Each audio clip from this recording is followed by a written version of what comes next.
Hello guys, तो कैसे हैं आप सब। उम्मीद है सभी खैरियत से होंगे। आज मैं एक और न्यू मानवा स्टार्ट करने वाली हूँ जिसका नाम है the perks of being an S class heroine. और ये मानवा बहुत ज्यादा मजेदार है। अगर आप लोगों को लुलू वाला मानवा बहुत ज्यादा पसंद आया था ना, तो आपको ये मानवा भी बहुत ज्यादा पसंद आएगा। तो चले बिना किसी देरी की कहानी शुरू करते हैं। सबसे पहले हमें एक लड़का दिखाया जाता है। वो कहता है मेरी बेटी वो एक अल्केमिस्ट बनेगी और मैं उसको सब कुछ सिखाऊंगा। लेकिन उसी के बाद वहां पर एक शेफ थी। वो कहती है बिल्कुल नहीं, वो तो एक लेजेंडरी शेफ बनने के काबिल है और मैं उसको सब कुछ सिखाऊंगी। लेकिन तभी एक और औरत वहां पर थी। वो कहती है बिल्कुल नहीं, वो तो नोबेलिटी को टी सर्व करेगी और मैं उसके कनेक्शन एस्टेब्लिश करवाऊंगी और उसके लिए एक अच्छा पार्टनर ढूंढूंगी। उसको मुझ तक छोड़ दो। लेकिन तीनों लड़ी जा रहे थे कि हम उसके लिए रिस्पॉन्सिबल होंगे एलेट रोडलिन के लिए। और तब हमें बताया जाता है हमारी छोटी सी हीरोइन, उसको सारा प्यार मिल रहा था क्योंकि वो थी एलेट रोडलिन और उसको ये सारी अफेक्शन मिलनी चाहिए थी क्योंकि वो मैं हूँ। और तब हमें हमारी हीरोइन दिखा जाती है जो कि बहुत ही ज्यादा क्यूट थी और उसके पिंक कलर के बाल थे बिल्कुल लूली की तरह और आंखें भी ग्रीन थी। तो तब वो कहती है मैं हूँ एक एस क्लास ट्रांसमाइग्रेटर। और तब हमें बताती है ये सब कुछ शुरू कैसे हुआ था, वो कोरिया से यहाँ पर आई कैसे थी। तो तभी वहां कोरिया में न्यूज चल रही थी कि एक मैसिव इंसिडेंट हुआ है जिसकी वजह से बहुत सारे डेथ्स हो रही हैं, लेकिन लोग पता नहीं अचानक से गायब हो रहे हैं और इसका हमारे पास कोई प्रूफ नहीं है। लेकिन आप सबको सेफ और अलर्ट रहना होगा। लेकिन तभी वहां पर एम्बुलेंस आ रही थी और सब लोग बहुत ज्यादा पैनिक कर रहे थे और वहां पर एक ट्रक भी था। तो हमारी यहाँ सोचती है हर किसी ने इसको डिसमिस कर दिया था नो से समझकर, लेकिन इस थ्योरी को सपोर्ट करने के लिए एक एविडेंस भी है और वो था ये ट्रक। और इस ट्रक ने मुझे जान से मार डाला। और तभी हमारी हीरोइन वो वहां खून में लथपथ पड़ी हुई थी और उसके हाथ में एक मोबाइल था, लेकिन वहां पर लाइफ इंश्योरेंस का मैसेज था। क्या आपको ये चाहिए, यस नो या ब्लॉक। वो सोचती है बिल्कुल इसी तरह मेरी जान चली गई। और वहां पर एम्बुलेंस से कुछ लोग थे। वो कहते हैं मैम क्या आप हमारी बात सुन सकती हैं, स्ट्रेचर यहाँ पर लेकर आओ। लेकिन हमारी हीरोइन मरते मरते यस पर बटन दबा देती है। वो सोचती है बहुत ज्यादा दर्द हो रहा है, मॉम डैड मेरा भाई। लेकिन तभी वहां पर बिल्कुल अंधेरा छा गया था और तभी उसे आवाज आती है हेलो प्लीज जाग जाओ। और तभी उसकी आंख खुलती है तो बिल्कुल ठीक थी। वो सोचती है कि ये क्या हुआ। और तब वो इधर तो देखती है। वो सोचती है मैं अचानक से कहाँ पहुंच गई। लेकिन वहां पर उसके अलावा भी बहुत सारे लोग थे क्योंकि वो सारे के सारे लोग मर चुके थे। तो तभी वहां पर कुछ स्टाफ बैठा हुआ था, उनके सामने कंप्यूटर थे। तो वो एक लड़की से कहती है तुम्हारी ट्रांसमाइग्रेशन असेसमेंट वो कंप्लीट हो गई है और अब तुम एक ऐसे नावल में जाओगे जिसकी डिफिकल्टी लेवल F है, कांग्रेचुलेशन। तो वो लड़की वो तो बड़ी खुश थी। वो कहती है थैंक यू। लेकिन हमारी हीरोइन वो सोचती है कि यार ट्रांसमाइग्रेशन असेसमेंट आखिर ये क्या बला है। लेकिन तभी पीछे से कोई आता है। वो कहता है बिल्कुल तुम रीडर अब तुम्हारी बारी है। वो तो बिल्कुल डर गई थी। वो पीछे मुड़कर देखती है। वो कहती है तुम तो एक पपी हो ना। और वहां पे क्यूट सा पपी था। वो कहता है बिल्कुल नहीं, मैं एक असेसर हूँ और मैं यहाँ पे काम करता हूँ ट्रांसमाइग्रेशन ब्यूरो में। वो कहती है अच्छा लेकिन कौन से डिवीजन में। वो कहता है मिस रीडर आप मर चुकी हैं और ये आफ्टर लाइफ है। वो कहती है क्या मैं सच में मर चुकी हूँ। लेकिन तब वो बहुत ज्यादा पैनिक करती है। वो कहती है बस ऐसे ही, बस मुझे ऐसे ही मर जाना था। वो कहता है फिक्र ना करें क्योंकि आजकल आफ्टर लाइफ में जाने के बहुत ज्यादा इंटरेस्टिंग कॉन्सेप्ट हैं, तो आपको किसी भी स्टोरी में डाला जा सकता है। तो आपको अगर किसी कॉमिक में जाना है, किसी गेम में जाना है या मूवी में जाना है मुझे बता दें, क्योंकि आजकल बड़ी सोल्स को ट्रैवल किया जा रहा है और ये तो बड़ा आराम से हो रहा है। इसके अलावा वो जहां जहां चाहे वहां जा सकते हैं, चाहे किसी डंजन में या फिर रोमांस फैंटेसी में। और वैसे भी आपको तो जल्दी समन किया गया है ना आफ्टर लाइफ में, तो आप बताएं ना आपके हिसाब से आपको वहां डाला जाएगा। तो क्या आपका कोई प्रेफर्ड जनरा है। तो हमारी हीरोइन वो कहती है अच्छा तो फिर मुझे child care fantasy romance novel में जाना है। तो वो कहता है क्या। तो हमारी हीरोइन तो बड़ी फायर अप हो गई थी। वो सोचती है child care fantasy romance novels, बिल्कुल मुझे पता है कि इसमें लाइफ बड़ी इजी हो जाएगी और इसलिए मैं यहाँ पर जाना चाहती हूँ। और मुझे वहीं पर जाना है जहाँ पर मैं एक छोटी सी बच्ची हूँ और सब लोग मुझे पसंद करे और सब लोग मेरे पीछे भागते रहे, फिर तो मेरी लाइफ बहुत ज्यादा इजी हो जाएगी ना। तो वो पपी कहता है लेकिन क्या इसकी कोई वजह है। वो कहती है बिल्कुल। तो हमारी हीरोइन कहती है बिल्कुल जब मैं छोटी थी ना तभी मेरे पेरेंट्स गुजर गए और मेरा भाई भी गुजर गया। मेरे अंकल की फैमिली ने मुझे पाला लेकिन उन्होंने मुझे डिस्क्रिमिनेट किया, उन्होंने मेरी हर एक चीज ले ली। और जब मैं उनके घर से निकली ना तो मैं एक सिविल सर्वेंट बनी, लेकिन अब मैं यहाँ पे मर गई हूँ तो मेरे सारे इंश्योरेंस के पैसे भी उनको मिल जाएंगे। इसीलिए मैं चाहती हूँ मैं एक ऐसी फैमिली में जाऊँ जो कि बहुत अच्छी हो और प्रोटैगनिस्ट बनूं। लेकिन वो तो बिल्कुल जॉब इंटरव्यू की तरह बता रही थी। वो कहती है मैं प्रॉमिस करती हूँ ना मैं अपना पार्ट अच्छे से निभाऊंगी। तो वो पपी कहता है ठीक है तो मैं इसको याद रखूंगा, बस एक सेकंड रुके। और तभी उसके सामने एक स्क्रीन आ गई थी। वो कहता है आपको असेस कर लिया गया है और आपका जो रिजल्ट है ना वो आपकी स्क्रीन के सामने है। लेकिन उसको देखकर हमारी हीरोइन तो बिल्कुल फ्रीज हो गई थी। वहां पर लिखा था ट्रांसमाइग्रेशन रिजल्ट, जहां नावल का नाम था infinite return to save the world, genre था एक्शन फैंटेसी टाइम लूप और डिफिकल्टी थी एस। तो पपी कहता है वाह ये तो एस क्लास की डिफिकल्टी है ना, ये तो बहुत ज्यादा कम होता है, ये तो रेयर चांस है, कांग्रेचुलेशन। और पीछे से सब लोग कहते हैं क्या इसको एस क्लास के जेनरा में जाने का मौका मिला है, ये तो बहुत ज्यादा खतरनाक होता है, ये तो पक्का गई, ये तो बहुत बड़ी मुसीबत में फंस गई है। लेकिन हमारी हीरोइन वो सोचती है क्या इसको यही होना था, और वहां पर उस नावल का नाम लिखा था infinite return to save the world. वो सोचती है जैसे मैंने इसका नाम देखा ना मुझे याद आ गया ये नावल किस बारे में है। इसमें तो एक मेल लीड है जो जब तक दुनिया को बचाता नहीं है ना वो मरता रहेगा, और उस बेचारे की जिंदगी तो बहुत ज्यादा तबाह हो चुकी थी। लेकिन मेल लीड को बार बार सफर करना पड़ता था, अपने दोस्तों को खोना पड़ता था, अपनी फैमिली को खोना पड़ता था, और ये नावल तो बहुत ज्यादा फ्रस्ट्रेटिंग था। और जिस किसी ने भी इसके बारे में पढ़ा था ना हर कोई इसको नापसंद करता था, और मुझे उसमें जाने का मौका मिल रहा है। वो कहती है अच्छा, और उसकी तो जान फिर से निकल रही थी। वो कहती है लेकिन मैं कौन सा करेक्टर बनूंगी। तो वो पप्पी कहता है तुम्हें चाइल्ड केयर स्टोरीज पसंद है ना, इसीलिए हम तुम्हें एक छोटी सी बच्ची बना रहे हैं और तुम्हारे पिंक कलर के बाल होंगे, और वैसे भी तुम्हें एक फैमिली चाहिए थी ना, तो तुम्हारी फैमिली वो नोबल के मीनार में रहेगी, लेकिन तुम्हारे डैड वहां पर काम करेंगे और वो एक सर्वेंट होंगे जिसको उस नोबल ने एक्सप्लॉइट किया होगा। वो कहती है क्या इससे तो अच्छा है कि मैं किसी ट्री में ट्रांसमाइग्रेट हो जाऊं।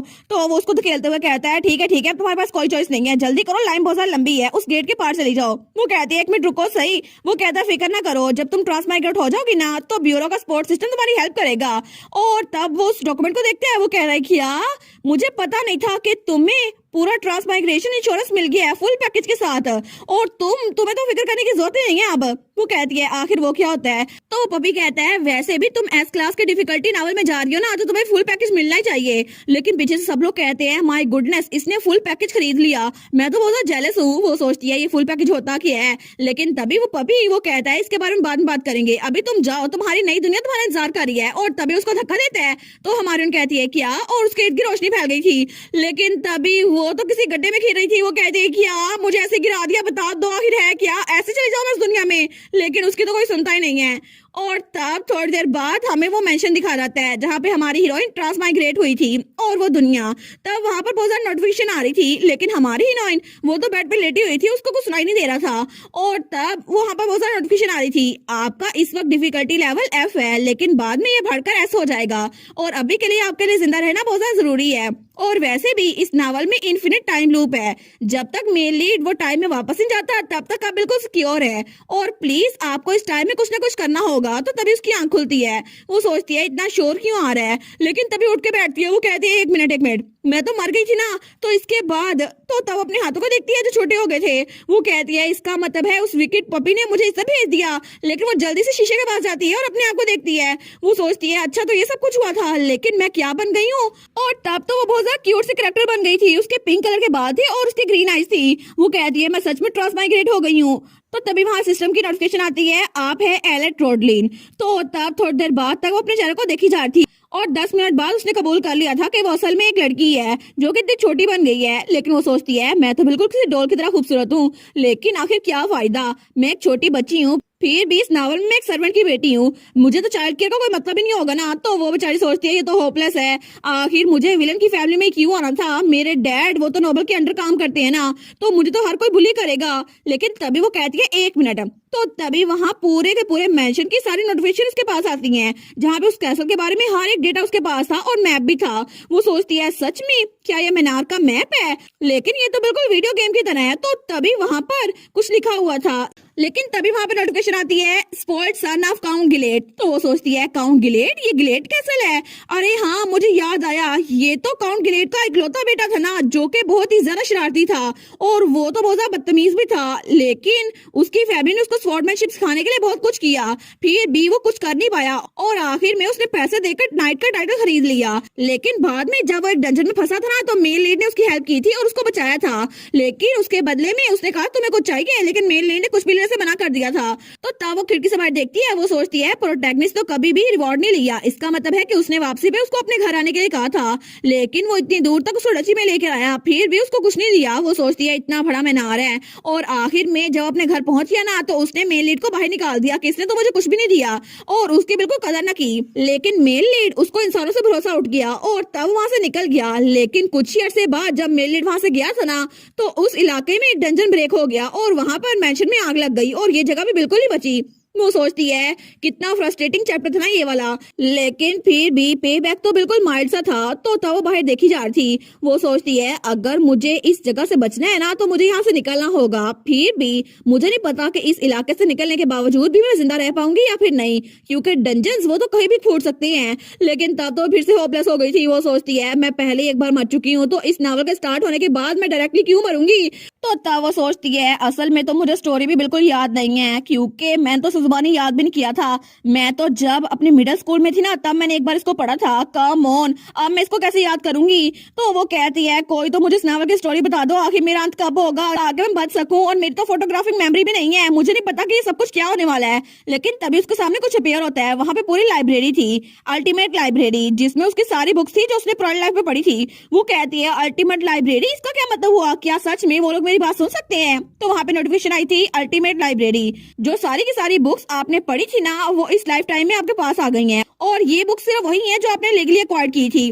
तो हमारी हम सोचती है इसका मतलब है कि वो नावल भी इसके अंदर होगा, है ना, क्योंकि मुझे खुशी हुई मैंने इतनी सारी बुक्स खरीदी थी। तो तब वहाँ पे बहुत सारे नावल्स थे, वो सबको देखती है, और वहाँ पे टेक्स्ट बुक भी थी। वो सोचती है ये वाला नावल तो मजे का था, लेकिन तभी उसको वो बुक मिल गई थी जिसके अंदर वो रीइंकार्नेट होकर आई थी। तो वहाँ पर तो बहुत सारे चैप्टर्स थे। वो सोचती है मेरे पास कंप्लीट सेट है, इसका मतलब है कि मैं बच सकती हूँ, लेकिन सबसे पहले मुझे पढ़ना होगा। तो वो सोचती है एनीवेज मुझे लगता है कि मुझे कुछ और भी मांगना चाहिए। तो तब उसकी आंखों में तो लालच आ गया था। वो कहती है सिस्टम क्या तुम मेरी बात सुन सकते हो, मेरे लिए कुछ कर सकते हो।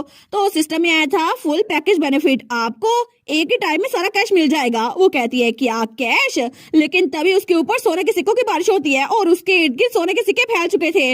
वो कहती है क्या क्या ये सारे के सारे पैसे हैं। तो नोटिफिकेशन आई थी बिल्कुल आपका डेथ इंश्योरेंस वो उस दुनिया की करेंसी से बदलकर यहाँ पर आ गया है, और इसके बदले में आपको 120 मिलियन कैश मिला है। वो सोचती है ये 120 मिलियन कैश है, इसका मतलब है कि सारा का सारा कैश वो मेरे हिस्से में आ गया है। तो तभी उसके सामने और ज्यादा आइटम शॉप्स आ गई थी। तो वहां पर बहुत सारी चीजें थी। वो कहती है सच में मैं इन सब चीजों से ये सब कुछ खरीद सकती हूँ, क्या सच में मैं इस मनी को यूज कर सकती हूँ चीजें खरीदने के लिए। लेकिन मुझे लगता है कि इसके अलावा बहुत ज्यादा बेनिफिट है। वो तो बड़ी खुश हो गई थी कि चलो कोई ना कोई काम तो आ गया, इस तरह मैं यहाँ पर जिंदा रह सकती हूँ, कम से कम यहाँ पे तो जिंदा रह सकती हूँ ना।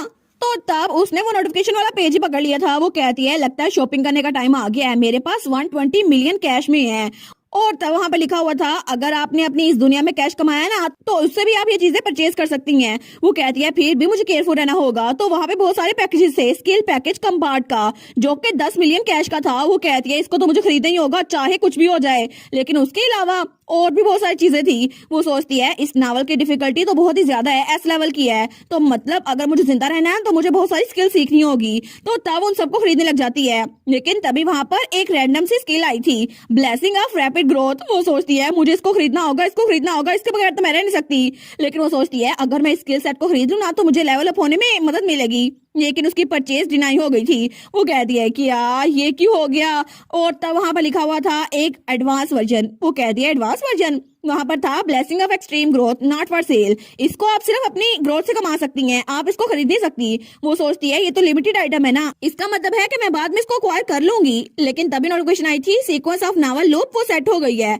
वो कहती है अच्छा नावल लूप की सिचुएशन, मतलब जब से मेले टाइम में वापस आएगा तो वो लूप होगा, है ना। तो पता नहीं ये कौन सा लूप चल रहा है, लेकिन वो टाइम तो बहुत ज्यादा जल्दी गुजरेगा और ऐसा लगता है infinite return to save the world. इसमें प्रोटैगनिस्ट ने तो बहुत ज्यादा दर्द सहा था और वो बार बार एक ही लाइफ जीता रहा था जब तक आखिर में उसके प्रे ने उसको खाने लिया था। और ये स्टोरी तो बहुत जरा बुरी थी, लेकिन प्लीज प्लीज ये कोई फ्रस्ट्रेटिंग एपिसोड ना हो, कोई अच्छी से एपिसोड हो, प्लीज प्लीज कोई अच्छी से एपिसोड हो। तो तभी नोटिफिकेशन आई थी ट्यूटोरियल के बाद नावल 17 लूप पे चला जाएगा। वो कहती है क्या 17 लूप पर, वो तो बिल्कुल पत्थर बन गई थी। वो कहती है 17 लूप शुरू भी हो चुका है, इसका मतलब है 16 लाइफ पहले गुजर चुकी है मेन लीड की। लेकिन मेरा दिल करता है कि राइटर को ना जान से मार डालूं, आखिर वो ऐसा कर सकता है मेन लीड के साथ। फिर भी ये कौन सा लूप चल रहा है, पता नहीं इस लूप में कौन सा टाइम चल रहा है, अभी तक मेन लीड बढ़ा हुआ है या अभी तक छोटा ही है। तो तब वो सोचती है लेकिन प्रोटैगनिस्ट वो तो अपने मर्डर को मार देगा जब ये नावल शुरू होगा ना उसके काफी अरसे बाद, लेकिन 70 लूप तक जाकर वो इतना स्ट्रॉन्ग बनेगा। इसका मतलब है कि अभी इतने सारे लूप्स पड़े हुए हैं, तब तक मैं अपने आप ही ये सब कुछ मैनेज करूंगी। लेकिन क्या ये सब कुछ काम करेगा। तो वो सोचती है बिल्कुल नहीं, मुझे हार नहीं माननी, चाहे कुछ भी हो जाए मैं जिंदा रहूंगी और मुझे अभी तक मेन लीड को भूलना होगा। अभी मुझे जिंदा रहने के लिए खुद ही मेहनत करनी होगी। और तब वो खड़ी हो गई थी। वो सोचती है मुझे सिर्फ खुद पे एतबार करना होगा, क्योंकि सारी की सारी पावर्स, ये पैकेज, ये ब्लेसिंग, ये सब कुछ है मेरे पास और मुझे इस पावर पे ट्रस्ट है। तो तभी वहाँ पे बाकी सारी नोटिफिकेशन भी आ गई थी। आपका नावल एस क्लास का है, इस वजह से आप यहाँ पे ट्रांसमाइग्रेट हुई हैं, लेकिन आपको बहुत सारी स्किल्स सीखनी होगी और आपका करंट रैंक तब बताया जाएगा जब आपका रैंक 1000 से ऊपर चला जाएगा और आपके पास ट्यूटोरियल के लिए दिन बचे हुए हैं 3392 और आपका रिवॉर्ड वो अननाउन है और अगर आप फेल हो गई तो आपको मरना पड़ेगा। वो सोचती है लेकिन इसकी पेनल्टी कुछ ज्यादा नहीं हो गई, सच में मुझे मरना पड़ेगा। तो तभी बाहर से कोई भागता हुआ आता है, वो थी एक लड़की। वो कहती है हे एलेट, तुम यहाँ पे छुपी हुई हो। तो हमारी ओर तो लड़ गई थी। वो कहती है तुम कौन हो, मुझे डरा ही दिया। तो वो कहती है देखा, मुझे तुम मिल गई। तो वो चिल्ला कहती है मुझे वो मिल गई, वो यहाँ पे छुपी हुई थी, मॉम देखे ना वो यहाँ पर है। तो वो सोचती है आखिर ये है कौन, ये चिल्ला क्यों रही है, उसने अपने कान बंद कर लिए थे। तभी वहां पर एक मोटी ताजी औरत आती है। वो कहती है देखा तुम लेजी पैरासाइट, तुम यहाँ पर हो, काम कौन करेगा, सारा काम हम अकेले कर रहे हैं, तुम किचन में जाकर काम नहीं कर सकती। तो एलेट कहती है क्या मैं काम करूंगी किचन में। तो उसका हाथ पकड़ते हुए घसीटने लगती है। वो कहती है चलो यहाँ से, तुम यहाँ पे फ्री का खाना खाने नहीं आई। लेकिन तभी दरवाजा खुलता है और हमें 2 लोग और आ गए थे, एक उसी की उम्र का लड़का जिसके पिंक बाल थे और एक बड़ा आदमी जिसके ब्राउन बाल थे। तो वो दोनों कहते हैं प्लीज उसको ये काम करने के लिए मजबूर मत करे, किचन का काम तो बहुत सख्त होता है। तो वो लड़का कहता है जी बिल्कुल फादर ठीक कह रहे हैं, प्लीज उसकी जगह मुझे काम करने के लिए रख लें। तो हमारी हम सोचती है क्या इस लड़के के बाल सेम टू सेम मेरी तरह है, तो इसका मतलब ये मेरा भाई हुआ और इसकी आंखें ये सेम टू सेम उस आदमी की तरह है, तो इसका मतलब है वो मेरे फादर हुए। तो उसका फादर कहता है प्लीज रिकंसीडर करें ना, किचन का काम बहुत ज्यादा डिमांडिंग होता है, अगर उसको चोट लग गई फिर। वो सोचती है मैं समझ गई ये दोनों मेरी फैमिली है, लेकिन तब वो सोचती है फैमिली, मुझे फाइनली मेरी फैमिली मिल गई। तो वो औरत चिल्ला कहती है प्रिंस आखिर तुम यहाँ पर क्या कर रहे हो, तुम्हें लॉर्ड के साथ क्लासेस लेनी थी, जाओ अपनी पोस्ट पे वापस रह जाओ। और तुम्हारे बाद में भी यही रॉडलिन, तुम यहाँ पे अल्केमी के लिए आए हो और तुम यहाँ पे आराम से आ गए हो अपनी बेटी को बचाने के लिए। और वैसे भी वो इतनी बड़ी तो हो गई है कि उसको काम करना पड़े, वो यहाँ पे फ्री नहीं बैठेगी, 10 साल की है वो। तो उसका भाई कहता है नैली भी तो 11 साल की है, वो तो काम नहीं करती। तो नैली थोड़ा सा चौंकती है। तो उसकी माँ कहती है बिल्कुल नहीं, तुम उसको मेरी बेटी के साथ कंपेयर ना करो, नैली हार्ड लेबर के लिए नहीं बनी, वो टी सर्व करने के लिए बनी है। और उसके प्रीशियस हार्ट अगर उस पर चोट लग गई फिर, और मैं अपनी बेटी को ऐसे काम करने के लिए बिल्कुल नहीं कहूंगी, ये सारा काम मेड्स का है। तो हमारी सोचती है एक मिनट क्या, लेकिन तभी वो बच्ची नैली वो उसके कंधे पे टैप करती है और कहती है हे एलेट, क्या अब तुम रोगी नहीं, या पिछली बार की तरह तुम्हें थप्पड़ मारूं इस वजह से तुम डर जाओगी। तो हमारी सोचती है क्या इसने पहले मुझे मारा भी हुआ है, मैं सच में जानती हूँ कि अब मेरे दुश्मन कौन है। तो वो मोटी औरत वो तो चिल्ला के उसके फादर से कही जा रही थी बस बहुत हो गया, अगर ऐसे चलता रहा ना तो मैं उसको लॉन्ड्री रूम में भेज दूंगी। तो उसका फादर सोचता है लॉन्ड्री रूम में, वहाँ पे तो सबसे ज्यादा स्ट्रॉन्गेस्ट सर्वेंट जाते हैं, फिर भी वो डर जाते हैं क्योंकि वो हार्ड लेबर का काम है। तो हमारी एलेट वो आगे आते हुए कहती है मैडम आपको ये सब कुछ करने की जरूरत नहीं है क्योंकि मैं किचन में हेल्प करवाऊंगी। तो हमारी सोचती है मुझे नहीं पता मुझे किसकी साइड लेनी चाहिए, लेकिन अभी के लिए मैं इस मैस को क्लियर करूंगी और अभी भी मुझे अपनी फैमिली के बारे में कुछ नहीं पता, तो मैं उनको सफर करता हुआ बिल्कुल नहीं देखूंगी। तो उसका फादर कहता है एली, लेकिन तब सवाल करते हुए कहती है मैं बिल्कुल ठीक हूँ, मुझे लगता है ये ग्रेट आइडिया है। वो सोचती है वैसे भी मेरे पास एक पैकेज है, स्किल पैकेज नॉन कंपार्ट, और इसकी मदद से मैं घरेलू काम सीख सकती हूँ और इसके अलावा अल्केमी भी इसमें शामिल है और ये 2 मिलियन में मुझे मिल जाएगा। तो तब उसने वो परचेज कर लिया था और सारी स्किल्स उसके पास आ गई थी। वो सोचती है कितना अच्छा लग रहा है ना, जैसे मेरे हाथ में पावर आ गई है और अब मैं इनको दिखाऊंगी कि आखिर स्किल्स होती क्या है और किचन में काम करना होता क्या है, तो मैं बिल्कुल भी हार नहीं मानूंगी। तो तभी थोड़ी देर बाद वो किचन में आ गई थी और उसने सब्जियों को अच्छे से काटा था और सारी सब्जियां आराम से काट दी थी, लेकिन बाकी की किचन मेट्स वो तो उसको देख के हैरान रह गई थी। वो कहती है कैरेट्स अच्छे से कट गई है, ब्रोकली भी बिल्कुल रेडी है। तो मेट्स कहती है हाँ हम देख रहे हैं। वो कहती है मैंने गार्लिक और ऑनियन भी पील कर दिए हैं, इसके अलावा मशरूम्स को भी बिल्कुल सुखा दिया है और मैंने गले सड़े ऑनियन साइड पे कर दिए हैं। तो बाकी का काम भी हो गया है, बीफ को भी सही से डाइस कर दिया है, क्या ये साइज काफी है।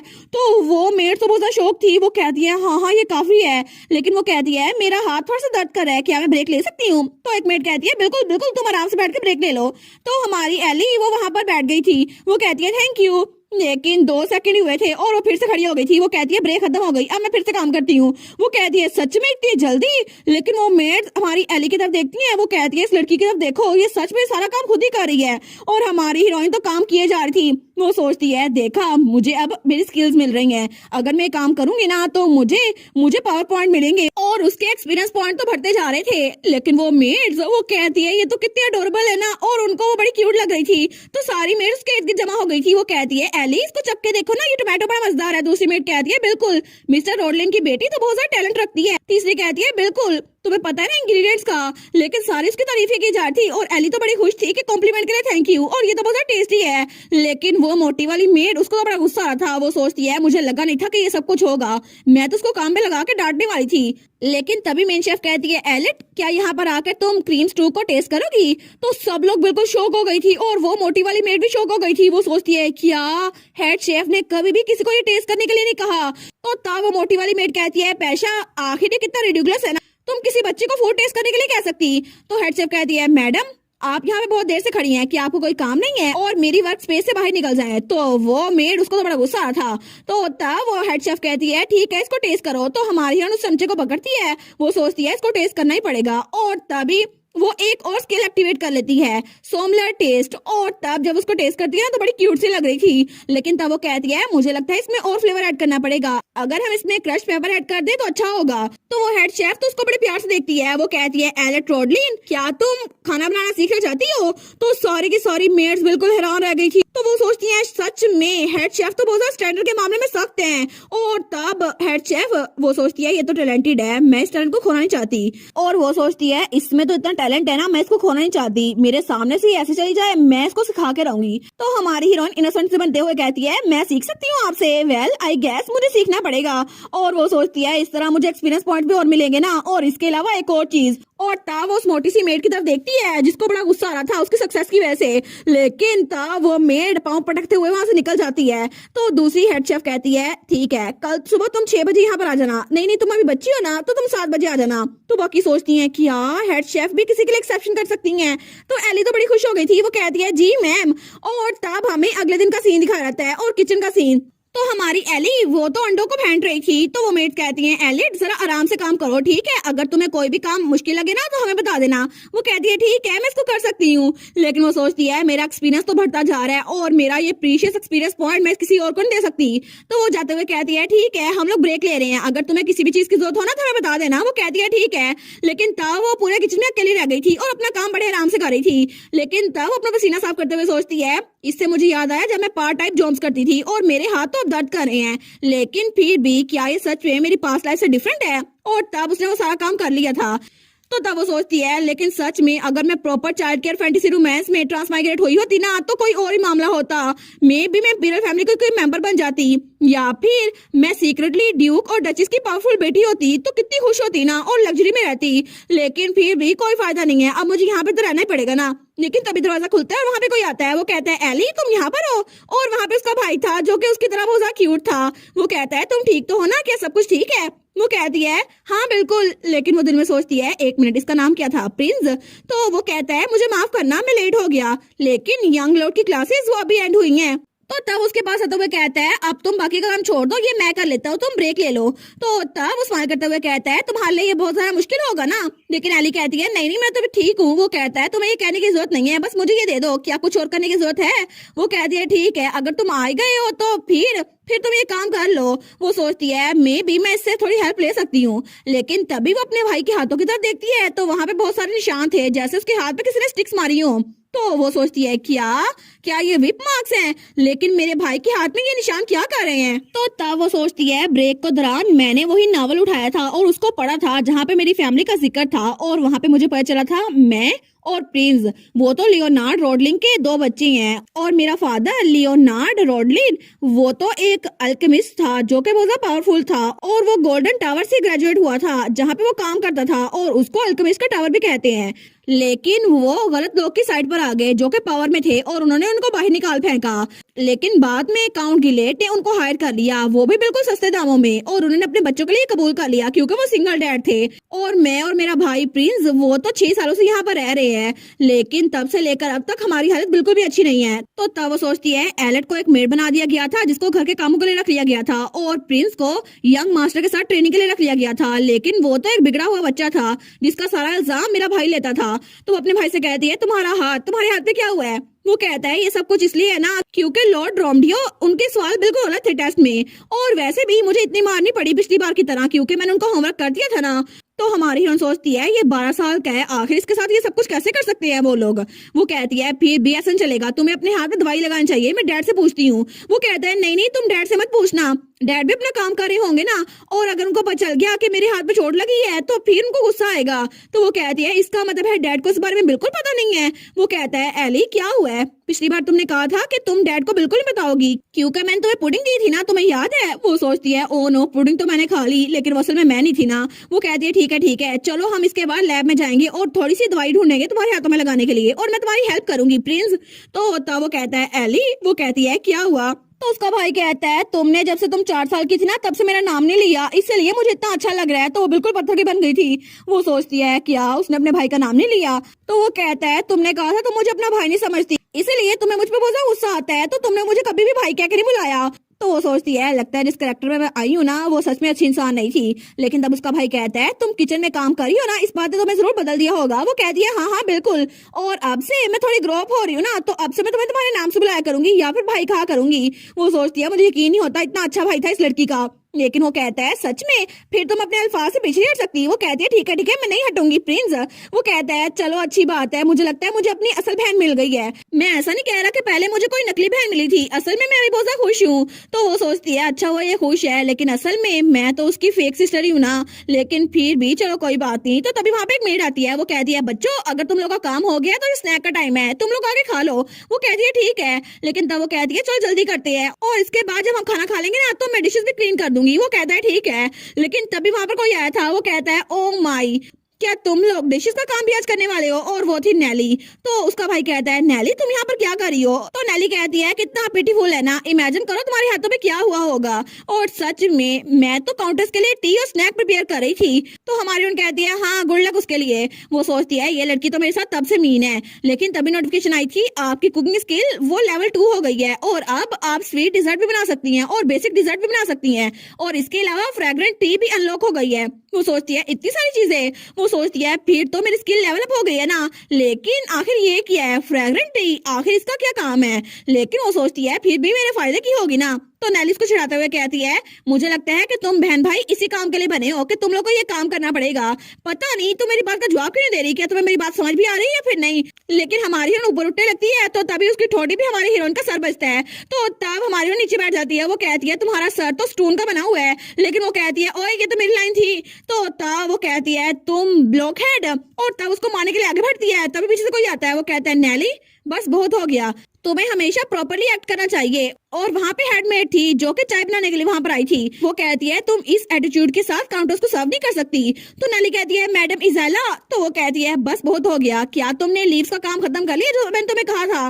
नेली कहती है अच्छा वो सोचती है अच्छा तो ये लेडी ये काउंटर्स के टी और डिजर्ट के लिए रिस्पॉन्सिबल है, अगर ऐसा ही है ना तो फिर मैं इसकी हेल्प ले सकती हूँ। तो वो नेली के साइड से गुजरते हुए कहती है शेफ परीशा क्या ये ठीक होगा अगर हम आज की ब्रेक के लिए टी प्रिपेयर कर दे।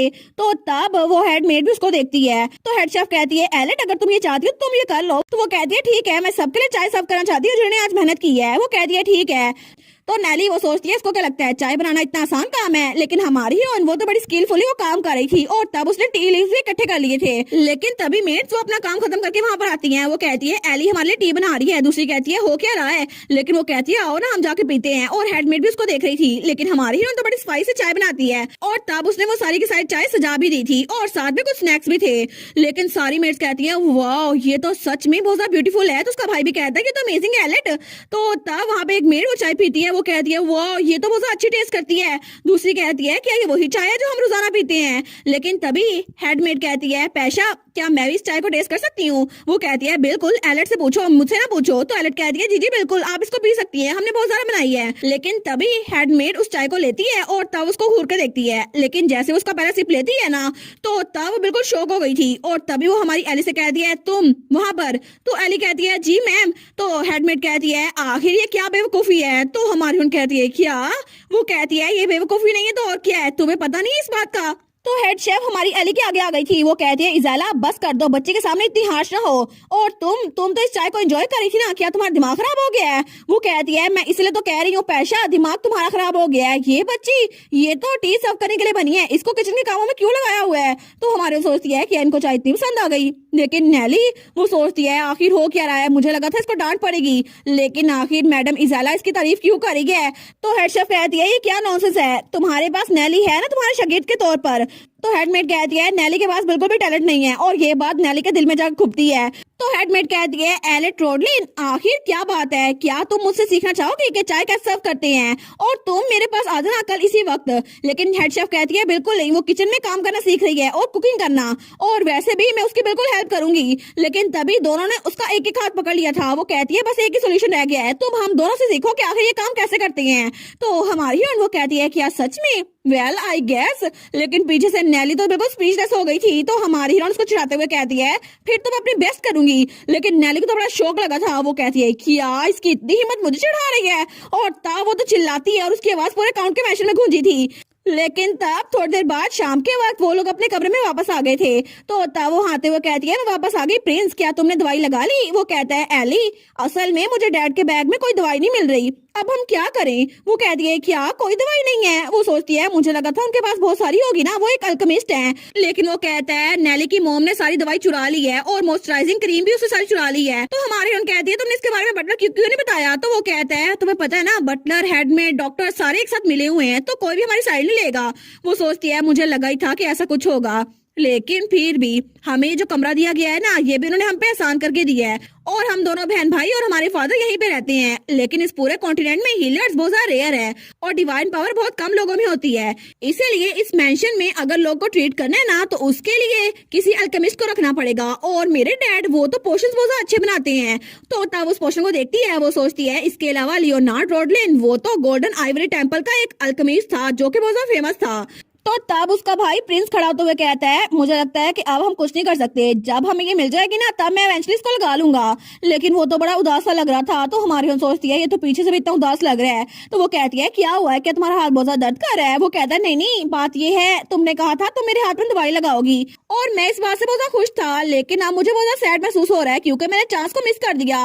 वो सोचती है सच में मेरे पास कोई चॉइस नहीं है, अगर इतना अपसेट रहेगा ना तो मुझे इसकी हेल्प करनी पड़ेगी। तो तब वहां पर देखती है, वो सोचती है मुझे लगता है सारे के सारे इंग्रेडिएंट यहाँ पर पड़े हुए हैं, तो मुझे बस एक और चीज करनी है। तो वहां पर एक स्किल आ गई थी, नॉन कम्बाट स्किल अल्केमी। वो सोचती है मैं इसको खरीद लूंगी और फिर मैं ये कर सकती हूँ। तो तब तो बड़ी पुरजोश थी कि मैं अपने भाई के लिए एक ऑइंटमेंट बना ही दूंगी क्योंकि मेरा प्यारा भाई है ना। और वहाँ पे descendant of a great alchemist level 1 skill थी जिसकी मदद से वहाँ पर इंग्रेडिएंट बना सकते थे, ब्यूटी क्रीम्स बना सकते थे और फ्रेग्रेंट नेचुरल सोप बना सकते थे। लेकिन तब वो सोचती है यहाँ पे तो कोई हीलिंग ऑइंटमेंट है ही नहीं, तो मुझे लगता है मुझे लेवल अप करना पड़ेगा। तो उसका भाई कहता है एली तुम ठीक तो हो ना। वो सोचती है चलो अभी नहीं, लेकिन कभी ना कभी तो मैं अपने भाई के लिए हीलिंग करूंगी ना, तो अभी के लिए मुझे सोप और ब्यूटी क्रीम बनानी चाहिए। तो एली कहती है प्रिंस तो मेरी हेल्प करोगे ना, एक स्टेज पे मैं तुम्हारे हाथ पे ऑइंटमेंट लगाऊंगी। वो कहता है क्या, लेकिन हमारे पास कोई हीलिंग क्रीम है तो नहीं। वो कहती है जल्दी करो ना, मेरी हेल्प करो। और तब तो शाम का वक्त था जब उन्होंने काम शुरू किया था, लेकिन डायरेक्ट तब रात हो गई थी। और तब उनका फादर लियोनार्ड वो अपने काम से वापस आ रहा था। वो तो बहुत थक गया था, लेकिन जैसे वो दरवाजा खोलता है ना वो कहता है क्या आखिर यहाँ पर हुआ क्या। और वहाँ पे उसके दोनों बच्चे काम करते करते सो गए थे। तो तब अपने दोनों बच्चों को बेड पे लेटाता है और उनके ऊपर चादर देता है। वो सोचता है ये जरूर चीजों के साथ खेलते हुए सो गए होंगे, लेकिन तभी वहाँ मेज पर बहुत सारी शीशियां पड़ी हुई थी। वो सोचता है ये क्या है, लेकिन वहाँ पर एक नोट भी पड़ा हुआ था। तो तब वो सोचता है आखिर ये सब कुछ क्या हुआ, क्या आखिर में मेरी बेटी ने कुछ क्राफ्ट करना सीख लिया। नहीं ऐसा नहीं हो सकता, वहाँ पे लिखा हुआ था मुझे माफ कीजिएगा आपकी परमिशन के बगैर ये सब कुछ करने के लिए। लेकिन डैड ये सोप्स हमने सर्वेंट के लिए बनाए हैं और ब्यूटी पोशन ये आप काउंटर्स को दे सकते हैं गिफ्ट के तौर पर, मुझे श्योर है कि उनको पसंद आएगा एलेट। वो सोचता है सच में एक ब्यूटी पोशन एक गिफ्ट के तौर पर, लेकिन मैंने इस बारे में क्यों नहीं सोचा। और यहाँ पर इतने सारे पोशन पड़े हुए हैं, क्या ये सारे के सारे मेरी बेटी ने बनाए हैं। वो सोचता है मेरी बेटी जरूर ज़हीन होगी, लेकिन फिर भी मुझे इसको चेक करना चाहिए और मैं बिना चेक किए इसको यूज नहीं कर सकता और ना ही किसी और को दे सकता हूँ। तो तब उसको अपने हाथ पे लगाता है, लेकिन वो सोचता है ये सेंसेशन ये तो बहुत ही ज्यादा औसम है और इसको देखकर लगता है कि ये सच में बहुत ज्यादा काम करेगी और ये तो बिल्कुल स्टिकी नहीं है। तो तब वो सोचता है इसको देखकर तो लग रहा है ये ब्यूटी प्रोडक्ट कभी भी मार्केट में नहीं मिल सकता, मेरी बेटी तो सच में एक जीनियस है। वो तो बड़ा खुश हो गया था, वो अपनी बेटी की तरफ देखता है। वो सोचता है मुझे अपनी छोटी सी बेटी पर बहुत ज्यादा नाज है, ये अपने काम में कितना अच्छी है ना, बिल्कुल मेरी तरह। तो तब हमारी एलेट को सोते हुए देख रहा था। वो सोचता है कल से, बिल्कुल कल से मैं अपनी बेटी को अल्केमी सिखाऊंगा क्योंकि मेरी बेटी वो तो बहुत ज्यादा ज़हीन है और वो अल्केमी में मुझसे भी ज्यादा आगे बढ़ेगी। और हमारी हीरोइन तो वहाँ पे आराम सोई हुई थी। उसको तो कोई आइडिया नहीं था कि उसका पोर्शन इतना सारा पावरफुल है और इसके अलावा वो कितनी पॉपुलर होने वाली है, उसको इस बारे में भी कोई आइडिया नहीं था। लेकिन चलो कम से कम उसको एक अच्छी फैमिली तो मिली ना, उसको बस यही चाहिए था और ये सक्सेसफुल हुआ।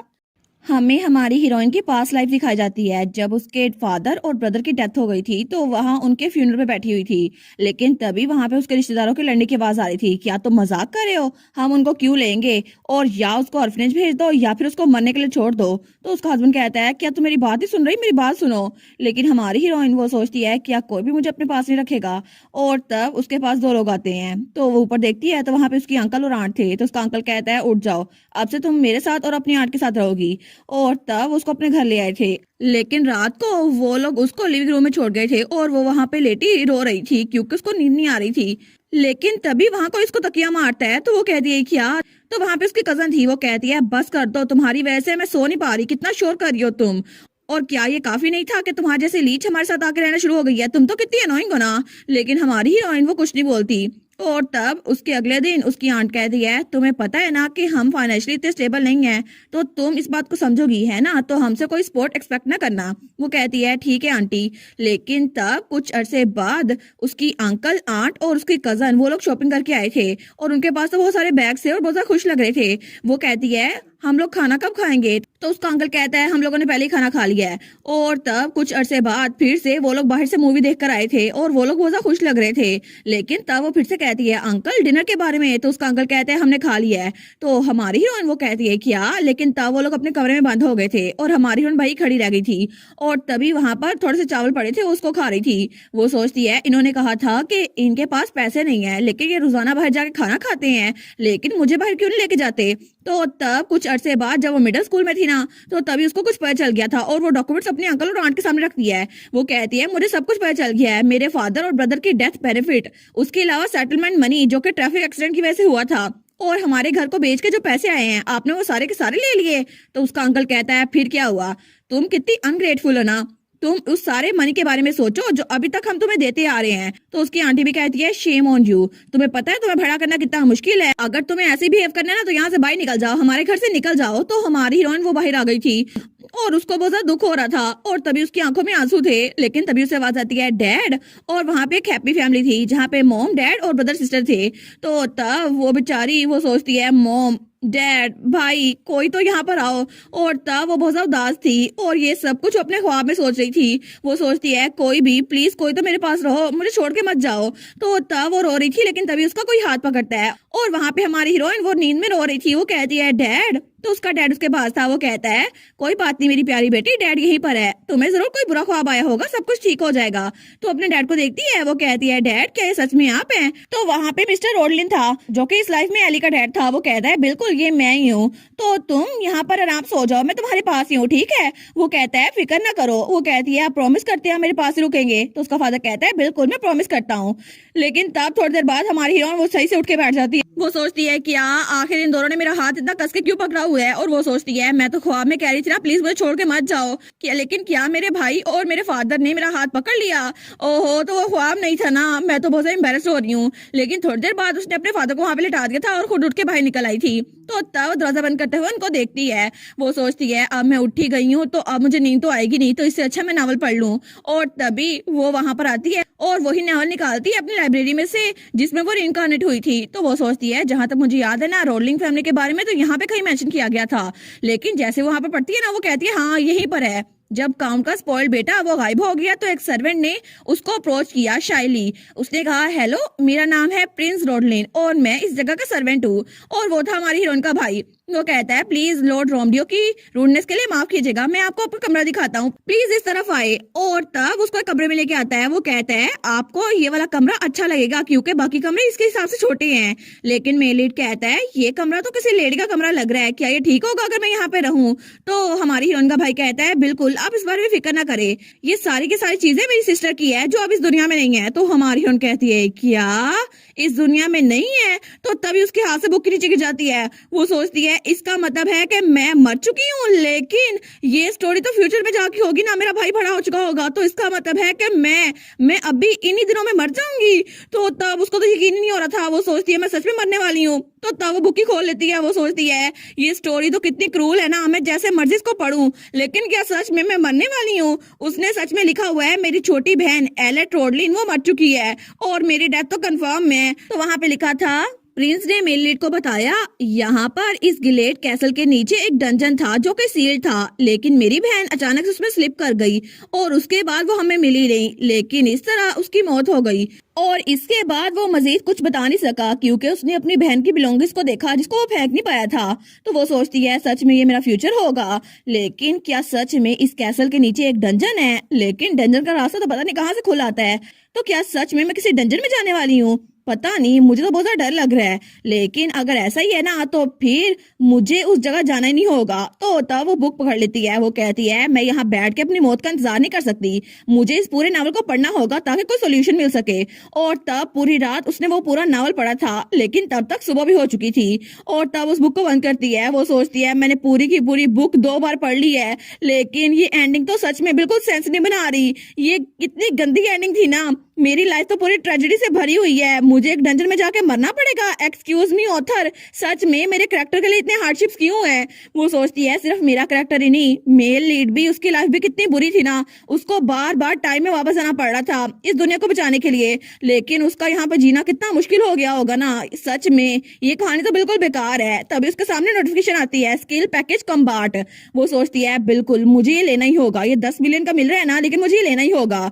और तब वो कहती है मैं इस कम्बार्ट एबिलिटी को चूज करती हूँ। तो तब वो सोचती है मैंने इस बुक को 2 बार पढ़ने के बाद अपना माइंड बना लिया है, मुझे एक हीलर बनना है, क्योंकि इस पूरे नावल में और इस पूरे यूनिवर्स में हीलर्स बहुत ज्यादा रेयर हैं। और नावल में प्रोटैगनिस्ट को तो बहुत मुश्किल काम था, अगर उसके पास हीलर हो ना तो मैं उसको बचा सकती हूँ और खुद को भी।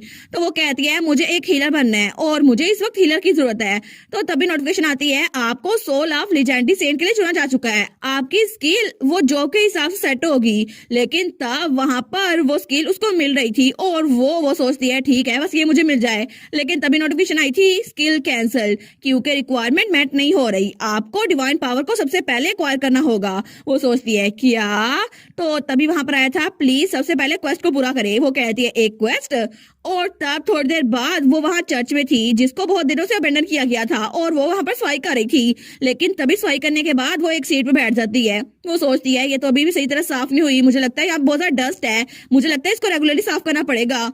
तो तभी वो सामने देखती है तो फिर से एक नोटिफिकेशन आ रही थी। वो सोचती है बिल्कुल यही नोटिफिकेशन, मुझे यही क्वेस्ट पूरी करनी होगी। और वहां क्वेस्ट थी 1000 दिनों तक आपको मॉर्निंग प्रेयर करनी होगी 5 बजे से लेकर 7 बजे तक, और यहाँ पर आप कभी भी प्रेयर कर सकती हैं। डेली प्रेयर लिमिट 1 है, और अगर आपने 3 दिन तक प्रेयर मिस की ना तो फिर वो दोबारा से रीस्टार्ट हो जाएगा। वो सोचती है 1000 दिनों तक मुझे प्रे करनी पड़ेगी, लेकिन मेरे पास कोई चॉइस नहीं है, मुझे ये करना ही पड़ेगा अगर मुझे डिवाइन पावर चाहिए तो। और ये चर्च तो कोई यूज ही नहीं करता ना। तो तब वो कहती है ठीक है टाइम हो गया प्रे करने का, मैं पूरे दिलो जान से प्रे करूंगी। लेकिन वो सोचती है आखिर मैं शुरू कैसे करूं, मेरी पास्ट लाइफ में तो मैं कभी भी रिलीजियस नहीं थी, लेकिन अब मुझे यहाँ पर किससे प्रे करना होगा। लेकिन यहाँ पर गॉड कौन है? नावल का ऑथर। लेकिन अगर मैंने ऐसा कुछ किया तो फिर भी मुझे सबसे पहले गॉड की एग्जिस्टेंस पे बिलीव करना होगा। वो कहती है 1 मिनट ये ठीक है। वो सोचती है मुझे यहाँ पे रिइंकार्नेट उस पपी ने किया था जो कि वहाँ ऑफिस वर्कर की तरह काम कर रहा था, तो अगर मैं प्रे करूँ ना तो मैं अपनी पूरी स्टोरी बताऊंगी। वो कहती है dear god of transmigration bureau please मेरी बात सुने, मुझे डिवाइन पावर दे दे। तो तभी वहां पर सिस्टम में 5% प्रोग्रेस हो गई थी। वो सोचती है देखा ये काम कर गया, मुझे लगा ही था।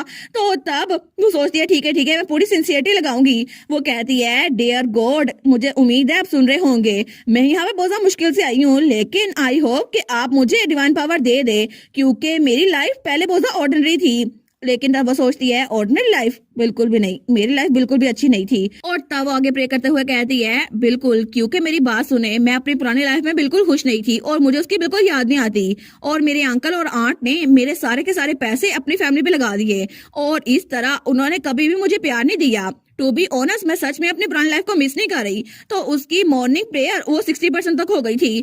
तो वो आगे बताई जा रही थी कि मुझे सच में ये लोग बिल्कुल पसंद नहीं है, लेकिन यहाँ पर आकर मुझे थोड़ी सी खुशी हुई है, और उन सब से भी ऊपर मुझे एक फैमिली मिल गई है जो मेरे बारे में फिक्र करती है।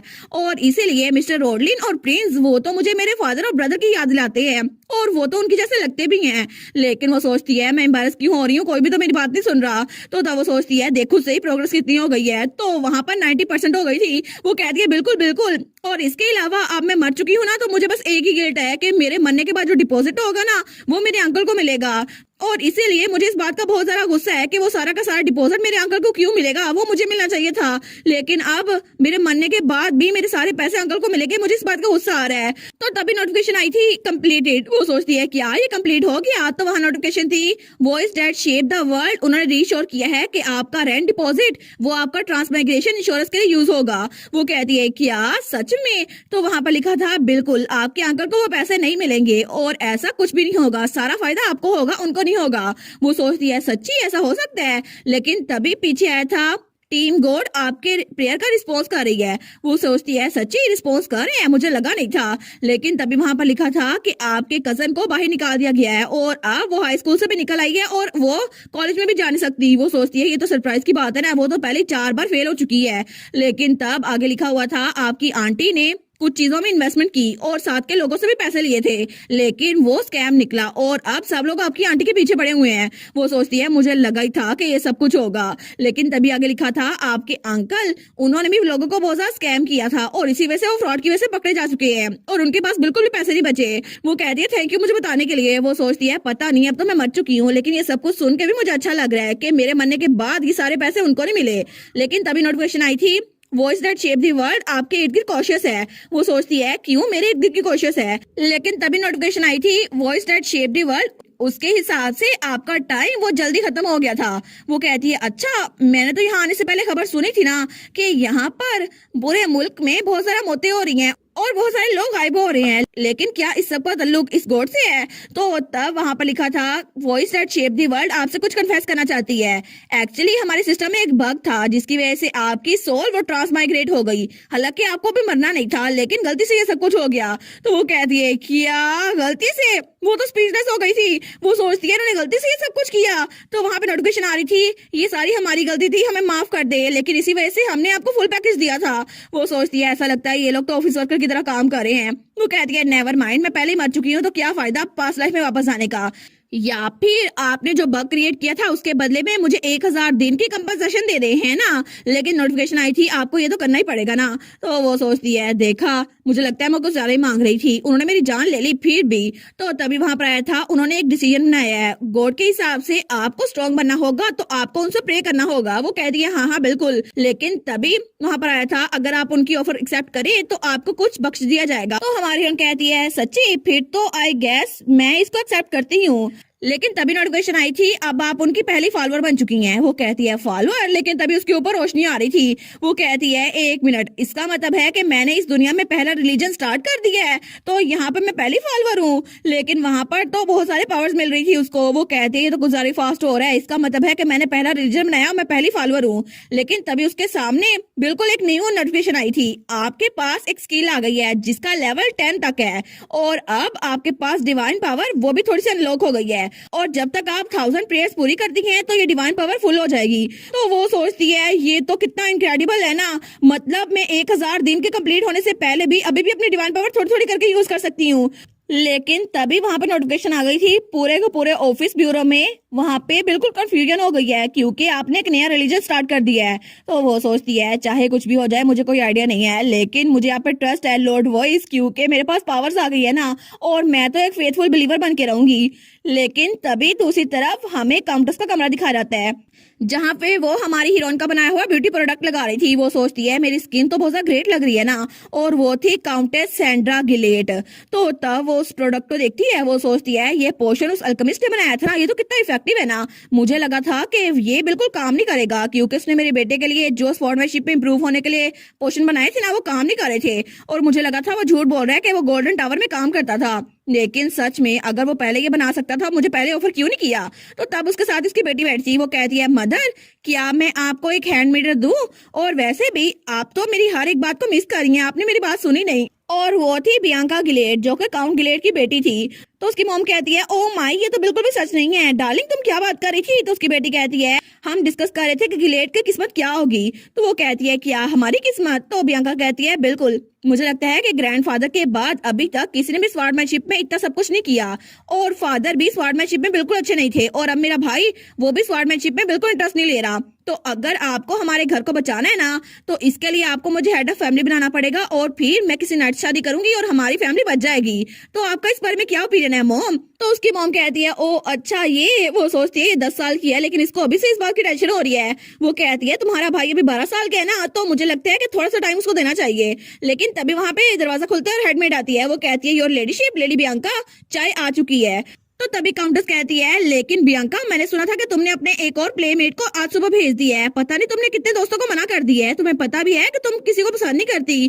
तो बियांका कहती है वेल ये बात नहीं है, असल मसला तो ये है मेरे स्टेटस बहुत ज्यादा बड़े है। लेकिन तभी वो सामने देखती है तो वहां पर डिजर्ट रखा हुआ था। वो कहती है वाओ ये डिजर्ट किसने बनाया है? तो हेडमेड कहती है ये एप्पल सूप है जो कि मिस्टर रोलिन की बेटी ने बनाया है, और वो तो हर चीज में बहुत ज्यादा टैलेंटेड है, और आज सुबह उसने तो बहुत ज्यादा मेहनत की थी। लेकिन तब बियांका और उसकी मॉम दोनों उस सूप को पीती हैं। वो कहती है वाओ ये तो बहुत ज्यादा टेस्टी है, बिल्कुल हमारे टेस्ट के हिसाब से। लेकिन तभी काउंटेस कहती है ये तो अल्केमिस्ट की बेटी ने बनाया है ना, मैं तो सेटिस्फाई हूँ क्योंकि ब्यूटी पोशन भी बहुत ज्यादा जबरदस्त थे, और उसकी बेटी ने भी मुझे बहुत ज्यादा प्लीज किया है, तो उसको आज स्नैक दे देना किचन में से। लेकिन बियांका कहती है एक मिनट, आपने कहा ब्यूटी पोशन? तो उसकी माँ कहती है बिल्कुल। तो काउंटेस कहती है हाँ बिल्कुल माय डियर, मुझे लगा था कि पोशन सिर्फ हीलिंग के लिए होंगे लेकिन ये तो कॉस्मेटिक के लिए भी काम आ रहे हैं। तो वो सोचती है सच में लियोनार्ड रोडलिन वो तो एक अल्केमिस्ट है जिसने हर किस्म के पोशन को स्टडी किया हुआ है, लेकिन क्या वो सच में ब्यूटी पोशन भी बना सकता है? तो तब हेडमेड कहती है मिस्टर रोडलिन वो तो सर्वेंट्स को भी ये गिफ्ट दे रहे थे, और वैसे भी वो बहुत प्राउड है क्योंकि उनकी बेटी ने ये बनाया है ना। तो बियांका कहती है एक मिनट, क्या उनकी बेटी ने ये बनाया है? तो तब वो कहती है इज़ेला। तो हेडमेड कहती है जी माय लेडी। तो वो कहती है उस अल्केमिस्ट की बेटी, आखिर अभी वो कहाँ पर है, मुझे उससे मिलना है। और तब उसी वक्त हमें बाहर का सीन दिखा रहता है जहाँ गार्डन में हमारी हीरोइन वो टोमेटोज को इकट्ठा कर रही थी। वो सोचती है ये कितने प्रिटी लग रहे हैं ना, मैंने सच में इनको अपनी मेहनत से उगाया है, और ये कितने सारे जबरदस्त लग रहे हैं, अच्छा हुआ ना मैंने ये काम कर लिया। तो तब वो टोमेटोज को देखती है, वो सोचती है बड़ी मेहनत की थी मैंने, लेकिन तभी उसके हाथ से वो टोकरी को खींच लेता है। वो कहती है क्या ये कौन है? तो तभी वहां पे एक लड़का खड़ा हुआ था जो कि बियांका का भाई था और काउंट का बेटा था। वो कहता है तुम ऐसे क्या देख रही हो मेरी तरफ? वो सोचती है अरे हाँ इसको तो मैं दूर से भी पहचान सकती हूँ, काले बाल, एक्सपेंसिव क्लोथिंग, और इसका चेहरा जो इतना मीन है ना, ये जरूर काउंट का स्पॉइल्ड बेटा होगा। वो कहती है लॉर्ड रोमडियो ये बास्केट मेरी थी। वो कहता है अच्छा फिर मैं क्या करूं? और वो तो स्माइल करता है, वो कहता है ये बिल्कुल परफेक्ट है, और तभी उसको वो फेंकने लगता है, और वहां पे जो मेड और सर्वेंट काम कर रहे थे ना उन सबके ऊपर फेंकता है। तो सब लोग को वो जाके लगते हैं, लेकिन वो सोचते हैं हम क्या करें, हम इनको मना भी नहीं कर सकते। तो काउंट का बेटा लॉर्ड रोमडियो वो तो हंसता है, वो कहता है देखा अब मजा आया ना मुझे। तो हमारी वो सोचती है ये कितना बदतमीज है, लेकिन तब वो बास्केट में देखते हैं, वो कहता है ये तो सारे खत्म हो गए। वो सोचती है इससे अच्छा मैं तुम्हारे मुंह पे टमाटो फेंक सकती। तो तब वो कहता है ओए प्रिंस की बहन इधर आओ मेरे पास, जरा और टमाटोस लेकर आओ और जरा जल्दी करो। तो वो बेचारी वो सोचती है मैं और कर भी क्या सकती हूँ, तो उसको टमाटर देती है उसके हाथ में। लेकिन तब वो सारे के सारे मेड सर्वेंट पे फिर से फेंकी जा रहा था। वो कहता है कितना मजा आ रहा है ना। तो तब वो कहता है जरा जल्दी दो ना, और तुम क्या करने की कोशिश कर रही हो? लेकिन तभी उसने उसके हाथ में जो टमाटो दिया था ना वो तो गला सड़ा हुआ था, और उसके अंदर से बहुत सारा वर्म्स भी बाहर निकल रहे थे। लेकिन तभी वो उस टमाटो को नीचे फेंक देता है। वो कहता है आखिर ये क्या है? तो हमारी हन कहती है ओ माई मुझे लगता है जल्दी जल्दी में मैंने गलती से आपको कुछ और दे दिया। लेकिन वो सोचती है अच्छा हुआ ना खाने के साथ खेलना नहीं चाहिए, लेकिन आई गैस अब मुझे इसको कंसोल भी करना पड़ेगा। तो तब वो कहती है आप अपने हाथ इधर रखे मैं इसको साफ कर देती हूँ। वो कहता है यू ये कितना गंदा था ना, लेकिन हमारी हीरोइन वो कहती है कि साफ हो गया। तो क्या आप फिर से टोमेटो फेंकना चाहेंगे? वो कहता है बिल्कुल नहीं मैं नहीं चाहता, और तब से भागते हुए कहता है अगर तुमने इस बारे में किसी को बताया ना तो तुम बहुत बड़े मसले में फंस जाओगी। तो तभी नोटिफिकेशन आई थी वो स्टार्ट शेप द वर्ल्ड। उनको लगता है कि ये विलन सच में बहुत ज्यादा बुरा है, थी छोटी सी एज पे भी। तो हमारी कहती है मैं एग्री करती हूँ, लेकिन तब वहां से जा रही थी वो सोचती है मुझे किचन का काम भी खत्म करना चाहिए। तो तभी वहां पे इसको कोई बुलाता है ओए एलेट रोडलिन। तो वो पीछे मुड़ के देखती है तो वहां पे नेली थी। तो नेली तो बड़े गुस्से में लग रही थी। तो तब हमारी कहती है तुम्हें क्या हुआ? नेली कहती है मैंने तुम्हें देखा, आखिर तुम लॉर्ड रोमडियो के साथ इतनी टची क्यों हो रही थी? तो हमारी कहती है नेली क्या हुआ है, क्या तुम यहाँ मुझसे लड़ने के लिए आई हो? तो नेली कहती है बकवास बंद करो, क्या तुमने उनसे बात की? आखिर तुम्हारी हिम्मत कैसे हुई? पहले भी तुम काम करने का प्रिटेंड कर रही थी, और आखिर क्या वजह थी कि लॉर्ड रोमडियो मुझसे बात किए बगैर मेरे पास से गुजर गए। वो सोचती है देखो सही ऐसे बात कर रही है जैसे ये मेरी मालिक है। वो कहती है मैं तुम्हें तो नहीं बता रही। लेकिन तब नेली वो उसको तो बड़ा गुस्सा था। वो कहती है तुम बदतमीज। तो तब वो हमारी हीरोइन को कॉलर से पकड़ लेती है। वो कहती है तुम्हें अपनी औकात पता होनी चाहिए। तो तभी नोटिफिकेशन आई थी voice that shape the world आपकी हेल्प नहीं कर सकता। लेकिन वो नेली को घूर रहा है। तो हमारी हीरोइन भी उसको घूर के देखी जा रही थी। तो नेली कहती है मुझे पता था जब तुमने चाय सर्व करने के लिए वॉलंटियर किया ना तभी तुम कुछ प्लान करी थी। अब तुम लॉर्ड रोमडियो के पीछे हो है ना। इस बारे में सोचना भी मत। अगली तो हमारे वो सोचती है मुझे लगा ही था कि ऐसा कुछ है, ये उसको पसंद करती है या फिर कुछ और। लेकिन नोटिफिकेशन आई थी वो स्टार्ट शेप दी वर्ल्ड। वो उनको घूर के देखी जा रहे हैं। लेकिन तभी हमारी उन पीछे देखती है तो वहां पे काउंटस और उसकी बेटी आ रही थी। तो तब वहां नोटिफिकेशन आई थी ऐसा लगता है कि आप पूरी सिचुएशन को फ्लिप ओवर कर सकती हैं, तो हम आपको देख रहे हैं। तो हमारी यहाँ स्माइल करती है। वो सोचती है कितनी इत्तेफाकी बात है ना। तो नेली वो कहती है मेरी तरफ देखो, वहां पे क्या देख रही हो, मैंने तुम्हें जो पूछा है ना मुझे वो बताओ। और उसको बार बार झटके दे रही थी।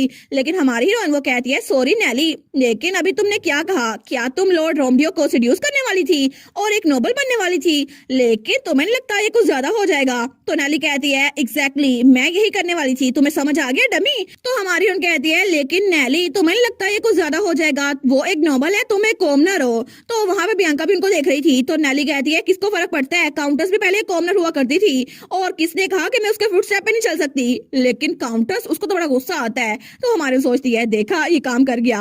वो कहती है क्या सच में तुम्हें ये किसने बताया कि काउंटस एक कॉमनर थी। तो नेली वो तो चिल्ला कहती है मेरी मॉम ने बताया था और किसने बताया होगा। लेकिन पीछे से काउंटस वो तो बिल्कुल ब्लैक ओरा में थी। वो कहती है सच में तुम्हारा मेरे बारे में ये ओपिनियन है डियर। लेकिन नेली वो तो हमारी उनको छोड़ देती है। वो कहती है क्या काउंटस मुझे पता नहीं था आप यहाँ पर हैं। तो काउंटस कहती है तुम्हें सच में लगता है काउंटस बनना इतना इजी है, और मैं एक कॉमनर थी फिर भी काउंटस बन गई। ऐसा लगता है कि बच्चों को कुछ चीजें बहुत ज्यादा अजीब सिखाई जाती हैं, और वैसे भी तुम तो एक बच्ची हो, तुम्हें मैं सजा नहीं दे सकती। लेकिन तब उसको घूर के देखती है, कहती है तुम्हारी माँ को सजा मिल सकती है ना। तो तब वो चिल्ला कहती है इन दोनों को यहाँ से बाहर निकाल दो, इस लड़की को और इसकी माँ को। मुझे अभी के अभी ये कैसल से बाहर चाहिए। तो तब नेली वो कहती है माई लेडी मेरा ये मतलब नहीं था, लेकिन गार्ड्स को तो खेल के वहां से लेके जा रहे थे। वो चिल्लाई जा रही थी माई लेडी। लेकिन तभी नोटिफिकेशन आती है आइस ओवरसीज आल कियोस। वो आपको देखकर बड़ी खुश हुई है। लेकिन तभी हमारी हीरोइन वो भी हंसने लग जाती है। वो सोचती है मिशन क्लियर हुआ। तो तब काउंटस कहती है ये वर्थलेस फूल्स। तो बियांका कहती है मदर ब्राइट साइड पे भी देखे ना, हेडमेड बहुत ज्यादा नोटोरियस थी और एम्बेसलमेंट कर रही थी। लेकिन अच्छा हुआ ना हमने उनको बाहर निकाल दिया और हमारे पास एक मौका था। और वो हमारी हीरोइन को देखकर स्माइल करती है। तो हमारी हीरोइन सोचती है कि यार ये मेरी तरफ क्यों घूरी जा रही है, मुझे लगता है इससे पहले ही मुझे ब्लेम करना शुरू कर देना, मैं यहाँ से निकलती हूँ। वो कहती है अगर आप मुझे एक्सक्यूज करें ना तो मैं किचन में जाऊंगी माई लेडी। लेकिन तभी बियांका उसको रोकती है। वो कहती है एक मिनट रुको। वो कहती है मदर अगर आपकी परमिशन हो तो मैं इस लड़की एलेट रोडलिन को अपनी प्लेमेट बनाना चाहती हूँ। और तब स्माइल करती है। तो हमारी हीरोइन कहती है क्या। तो वो उसके सामने जा खड़ी हो गई थी। लेकिन तब वो हमारी हीरोइन को देखकर स्माइल किए जा रही थी जैसे वो सच में उसको अपनी दोस्त बना के रहेगी। और तब हमें हमारी हीरोइन बताती है कि पूरे सर्वेंट्स में एक रूमर बहुत ज्यादा फैली हुई थी। वो ये कि लेडी बियांका वो अपने प्लेमेट को बहुत ज्यादा मुश्किल टास्क देती है और वो उसको बड़ी मुश्किल से चुनती है, क्योंकि लेडी बियांका उनको अपने साथ खेलने के लिए जो भी चाहिए ना वो उनको 3 दिनों में रुला के बाहर फेंक देती हैं। लेकिन लेडी बियांका उनका तो टेरर फैला हुआ था और सर्वेंट्स भी उनसे डरते थे, और शायद उन्होंने काउंट की आदत ले ली थी दूसरों को बुली करने की। लेकिन असल में सच ये था कि लेडी बियांका को अपना दोस्त खुद चुनना था। तो तब वहां पर देखती है। वो सोचती है अभी तक एलेट रोडलिन आई नहीं और वो सच में चाहती थी कि उसको कोई दोस्त बन जाए। वो सोचती है पता नहीं वो कुछ दिनों में भाग ना जाए। कम ऑन मैं खुद तो पढ़ सकती हूँ ना, लेकिन मुझे दोस्त के साथ खेलने के लिए कोई चाहिए। तो तब वो सोचती है पता नहीं वो कैसी होगी। वैसे भी मुझे लगता है कि अगर हस्बैंड चुनने के लिए किसी को बहुत ज्यादा सोचना पड़ता है ना, तो फ्रेंड चुनने के लिए भी बहुत ज्यादा सोचना चाहिए। मैं चाहती हूँ वो मेरी जितनी स्मार्ट हो, उसकी अच्छी पर्सनैलिटी हो और हमारे सिमिलर इंटरेस्ट हो। तो तब वो सोचती है एलेट रोडलिन उसने वेजिटेबल गार्डन में जो भी किया ना मेरी एक्सपेक्टेशन से बढ़कर था, और उसने तो हेडमेड और उसकी बेटी को बाहर निकलवा दिया। और उसके चेहरे पे कितना इनोसेंट लुक था ना, लेकिन सच में वो मेरी दोस्त बनने के काबिल है। तो तभी दरवाजे पे दस्तक होती है। तो तब वो सोचती है उसकी पर्सनैलिटी तो पासिंग मार्क्स में आ गई, अब मुझे चेक करना होगा। वो कहती है कम इन। तो वहां पे हमारी हीरोइन थी। वो कहती है हेलो लेडी बियांका। लेकिन बियांका वो स्माइल करके कहती है वेलकम मिस एलेट। वो सोचती है अब मुझे चेक करना होगा इसकी इंटेलेक्ट क्या है। तो वहां पे बहुत सारी बुक्स लेकर बैठ गई थी। वो कहती है मैं पढ़ने वाली हूँ, तुम्हें भी जो बुक्स पढ़नी है ना यहाँ से चूज कर लो और पढ़ लो। वो कहती है सच में आज हम पढ़ने वाले हैं। वो कहती है बिल्कुल। तो हमारी हीरोइन वो वहाँ शेल्फ के पास आती है। वो सोचती है रीडिंग, क्या सच में प्लेमेट्स ये करते हैं। लेकिन तब वहां पे उसको बहुत सारी बुक्स नजर आ रही थी। वो सोचती है एक 10 साल की बच्ची ये बुक्स कौन ही पढ़ता है। लेकिन तब वो बियांका को देखती है, वो सोचती है लगता है ये अपनी उम्र से ज्यादा मैच्योर है, इसी वजह से ऐसी बुक्स पढ़ती है। तो तब हमारी हीरोइन उनमें से एक बुक निकाल लेती है, तो वहां पे लिखा था how I seduce the demon lord as a warrior. वो सोचती है ये नावल लग रहा है, इसको मैं पढ़ सकती हूँ। तो बियांका कहती है अगर तुमने बुक चूज कर ली है तो वहां पे जाके लेट के भी पढ़ सकती हो। वो कहती है थैंक यू। तो थोड़ी देर बाद हमारी हीरोइन वो सामने वाले सोफे पे लेट के पढ़ने लग गई थी, लेकिन तब उस बुक को पढ़ी जा रही थी। तो तब वो कहती है I am sorry my lady, क्या मैं बुक चेंज कर सकती हूँ? तो बियांका कहती है हाँ हाँ बिल्कुल। लेकिन जब वो शेल्फ के पास जाती है ना तो बियांका उसको देखी जा रही थी। तो तब वो कहती है मिस एलिट। तो हमारी हीरोइन कहती है हाँ क्या हुआ? वो कहती है क्या मैं पूछ सकती हूँ कि आपने बाइबल को क्यों पिक किया? तो हमारी हीरोइन कहती है वेल इसलिए ताकि मैं जो दूसरी बुक पढ़ी हूँ उसके बारे में मुझे अंडरस्टैंडिंग हो सके। तो बियांका कहती है सच में? तो हमारी यहाँ सोचती है कल्चर और रिलीजन ये लिबरल आर्ट्स के लिए कॉन्टेक्स्ट रिव्यू करते हैं, और मेरे पास चाहे जितनी मर्जी बुक्स हो, अगर मुझे इसका नहीं पता तो मैं समझ नहीं पा रही। और वैसे भी how I seduce the demon lord as a warrior, अगर मुझे उसकी कहानी का पता करना है ना तो मुझे यहाँ के रिलीजन के बारे में पता करना होगा। तो तब वो बुक लेकर वहां पे लेट गई थी। वो सोचती है मुझे कोई क्लू नहीं था कि क्लाइमेक्स में वो क्या बात कर रहे थे। लेकिन बियांका वो सोचती है एग्जैक्टली इसने वही बात पिन पॉइंट की जो कि मैं सोच रही थी, ये तो मुझे समझती है। और बस यही नहीं, ये तो बहुत इंटेलिजेंट भी है, इसको नॉलेज का पता है, और सिर्फ ये नॉलेज को पढ़ती नहीं है, ये उसको समझती भी है। तो तब वो सोचती है अभी थोड़ी देर पहले एक सेकंड के लिए मेरा दिल फ्लटर्ड हुआ था, मे बी शायद यही हो जो मेरी दोस्त बन सकती है। तो तब कुछ दिनों बाद उसने हमारी हीरोइन से कहा था हम लोग डॉल्स के साथ खेलते हैं। तो हमारी कहती है डॉल्स के साथ? वो कहती है बिल्कुल, हम पिछले कई दिनों से सिर्फ पढ़ ही रहे हैं, तो अब हम कुछ और ट्राई करते हैं, तुम्हें क्या लगता है? तो हमारे इंस्पायर कहती है बिल्कुल। वो सोचती है इससे तो मुझे याद आया जब मैं अपने भाई के साथ खेला करती थी जब हम छोटे थे, लेकिन हम लोग तो बहुत सारी चीजें खेला करते थे, कभी वो विलन बन जाता था, कभी वो प्रिंसेस और पता नहीं क्या क्या, लेकिन हम लोग एक दूसरे के हिसाब से एडजस्ट कर लेते थे। तो बियांका कहती है तुम यहीं पर रुको, मैं डॉल्स लेकर आती हूँ। वो कहती है जी माय लेडी। तो थोड़ी देर बाद वो 4 डॉल्स लेकर आई थी। वो कहती है हम इनके हिसाब से खेलेंगे। तो हमारे सोचती है कितनी क्यूट है ना। तो बियांका कहती है मैं रोल्स असाइन कर देती हूँ, मैं फेयरसम डचेस और उसके रॉयल मेड के हिसाब से खेलूंगी, लेकिन तुम बनोगी चीटिंग ड्यूक और उसके क्राफ्टी लवर, तो तुम्हें इस हिसाब से खेलना होगा। तो हमारी सोचती है क्या, लेकिन ये सेटिंग कुछ अजीब सी नहीं है। तो तभी बियांका अपना मूव खेलती है, वो डचेस को आगे करती है और उस लवर के थप्पड़ मारते हुए कहती है तुम्हारी हिम्मत कैसे हुई? मुझे तुम पता चल ही गया कि तुम मेरे हस्बैंड को सेड्यूस कर रही थी, आखिर तुम्हारी हिम्मत कैसे हुई? और वो तो बच्चों का खेल छोड़कर बड़ों वाली चीजें खेल रही थी। लेकिन तब हमें बताया जाता है बियांका का फाइनल टेस्ट यही था कि उनके इंटरेस्ट सिमिलर हो, क्योंकि अभी तक कोई उसके क्राइटेरिया पे पूरा नहीं उतरा था। जब भी वो ऐसा खेल खेलती थी ना तो सारे बच्चे उसको छोड़ के भाग जाते थे और सबको डर लगता था उससे, लेकिन वो तो उनको बाय कहने का मौका भी नहीं देती थी और वहां से भाग जाते थे। लेकिन तब बियांका उसको बहुत ज्यादा हर्ट महसूस होता था, इसी वजह से उसने ये खेल चुना। और जहां तक बात थी ना एलेट की, तो वो इस सब में माहिर थी। तो वो उस मिस्ट्रेस को आगे करते हुए कहती है ओ माय ग्रेस, आपको गलतफहमी हुई है, मैं तो एक इनोसेंट गर्ल हूँ जो अभी कैपिटल में आई हूँ, मुझे ड्यूक के बारे में कुछ नहीं पता। तो बियांका कहती है क्या? तो हमारी हीरोइन उस डॉल को करते हुए कहती है उसके अलावा ड्यूक और मेरे दरमियान कुछ भी नहीं है, क्योंकि ड्यूक तो बिल्कुल बेकार है। तो बियांका कहती है सच में मेरे साथ ये खेल रही है? तो हमारी हीरोइन स्माइल करके कहती है और मैं प्रॉमिस करती हूँ मैं यहाँ पे विक्टिम हूँ, और अगर आप चाहे ना तो मैं ड्यूक को खुद टॉर्चर कर सकती हूँ, मेरे पास टॉर्चर डिवाइस भी है। और तब वो तो ड्यूक को नीचे फेंकती है और उसको टॉर्चर करने लग जाती है, लेकिन बियांका तो उसको हैरान होकर देखी जा रही थी। वो कहती है सच में ये मेरे टेस्ट के हिसाब से खेल रही है, इसका इंटरेस्ट भी मेरे जैसा है। तो तब वो ड्यूक तो नीचे गिरा पड़ा था। तो हमारी ओर कहती है फाइनली ड्यूक अब मर चुका है, तो आपको ये कैसा लगा लेडी बियांका, क्या ये ठीक है? लेकिन तभी लेडी बियांका अपने डोल को नीचे फेंकती है और उसका हाथ पकड़ लेती है। वो कहती है क्या मैं तुम्हें एली बोल सकती हूँ, क्या तुम मेरी दोस्त बनोगी? और वो तो बड़ी खुश हो गई थी कि उसको फाइनली दोस्त मिल गई है, लेकिन उस वक्त उसको फाइनली वो दोस्त मिल ही गई थी जिसका इंटरेस्ट उसके हिसाब से था। तो हमारी ओर कहती है क्या? वो सोचती है लगता है इनको मेरी एक्टिंग स्किल्स अच्छी लग गई हैं। लेकिन तब वो कहती है लेडी बियांका, तो वो कहती है नहीं नहीं तुम मुझे बिया कह सकती हो, अभी हम दोनों खेलेंगे हैं, ठीक है? तुम मेरी दोस्त बनोगी? तो हमारी उन कहती है ठीक है, अगर यही रहा तो फिर ठीक है। तो बिया वो भी सवाल करती है, वो कहती है थैंक यू सो मच, लेकिन एली क्या तुम मुझे टॉर्चर डिवाइस के बारे में बताओगी जो तुमने मेंशन किया था? वो कहती है टॉर्चर डिवाइस, ठीक है मैं उस बारे में बताऊंगी।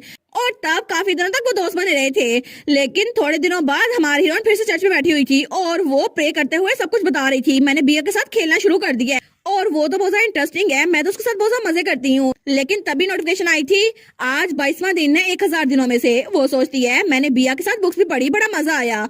और तभी वहां पे नोटिफिकेशन आई थी voice that shape the world आपकी बात सुन रहे हैं, तो उसको बाकी सब कुछ भी बता रही थी। वो कहती है उसके बाद हम लाइब्रेरी में भी गए थे, हमने बहुत ज्यादा मजा किया, सारी की सारी बुक्स पढ़ ली है, बिया के कमरे की सारी बुक्स हमने पढ़ ली है। तो तो तभी वहां पर नोटिफिकेशन कंप्लीट हो गई थी। वो कहती है थैंक यू सो मच, आप तो बेस्ट है। लेकिन तभी वहां पे एक और नोटिफिकेशन आई थी, voice that shape the world, आपके बारे में सुनना चाहते हैं, आजकल आप क्या करेंगे।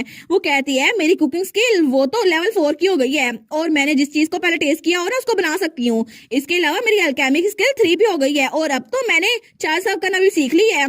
और इसके अलावा हेडमेड भी मुझ पे बहुत ज्यादा प्राउड है और वो चाहती हैं कि मैं और तरक्की करूं। लेकिन ऑनेस्टली मुझे लगता है इस घर के लिए कोई होप नहीं है, क्योंकि यहाँ पर लॉर्ड रोमडी और वो तो तलवारबाजी में बिल्कुल भी अच्छे नहीं। आई गेस बियांका ने जो उसके बारे में कहा था ना वो सच था। तो उसे याद आता है जब बियांका ने कहा था यहाँ पर अगर 3 जनरेशन तक कोई फैमिली कोई कारनामा ना करे ना तो उसको अबंडन किया जाता है, और अगर ऐसा चलता रहा ना तो हम लोग अबंडन हो जाएंगे। लेकिन अगर मुझे अपनी फैमिली को बचाना है ना तो मुझे हेड ऑफ फैमिली बनना पड़ेगा और फिर मैं किसी नाइट से शादी करूंगी और हमारी जनरेशन बच जाएगी। वो कहती है सच में वो 10 साल की बच्ची नहीं लगती ना, वो कितनी अडोरेबल है ना। आई एम श्योर कि उसका घर बच जाए क्योंकि बियांका वो हेड ऑफ फैमिली बन जाएगी। लेकिन तब वो कहती है फिर भी मुझे एक बात समझ नहीं आ रही कि आखिर इतनी स्मार्ट लड़की के यहाँ होते हुए भी हाउस गिलेट वो नावल में बिल्कुल बर्बाद क्यों हो गया था। लेकिन तभी लाइब्रेरी में एक बुक थी जिसके पीछे से बहुत खतरनाक ऑरा निकल रहा था और उस बुक का नाम था dungeon क्रिस्मा of the demon realm. तो तब अगले दिन बियांका उसके पास थी। वो कहती है एली मैं तुम्हारा इंतजार कर रही थी। तो हमारे कहती है अच्छा तो आज हम क्या करें। वो कहती है लाइब्रेरी में न्यू बुक्स आई है, हम जाके ढूंढे। तो वो कहती है जी जी बिल्कुल। वो कहती है मैं तो तुम्हारे साथ देखना चाहती थी इसलिए मैं तुम्हारा इंतजार कर रही थी। तो हमारी कहती है ये तो अच्छा आइडिया है, लेडी बिया तो बेस्ट है। तो तब वो लोग बाहर जा रही थी। वो कहती है लेडी बिया प्लीज मुझे रास्ता दिखाएं। वो कहती है ठीक है मुझे फॉलो करो। और तब हमें लाइब्रेरी दिखाई जाती है जो कि बहुत ही ज्यादा बड़ी थी।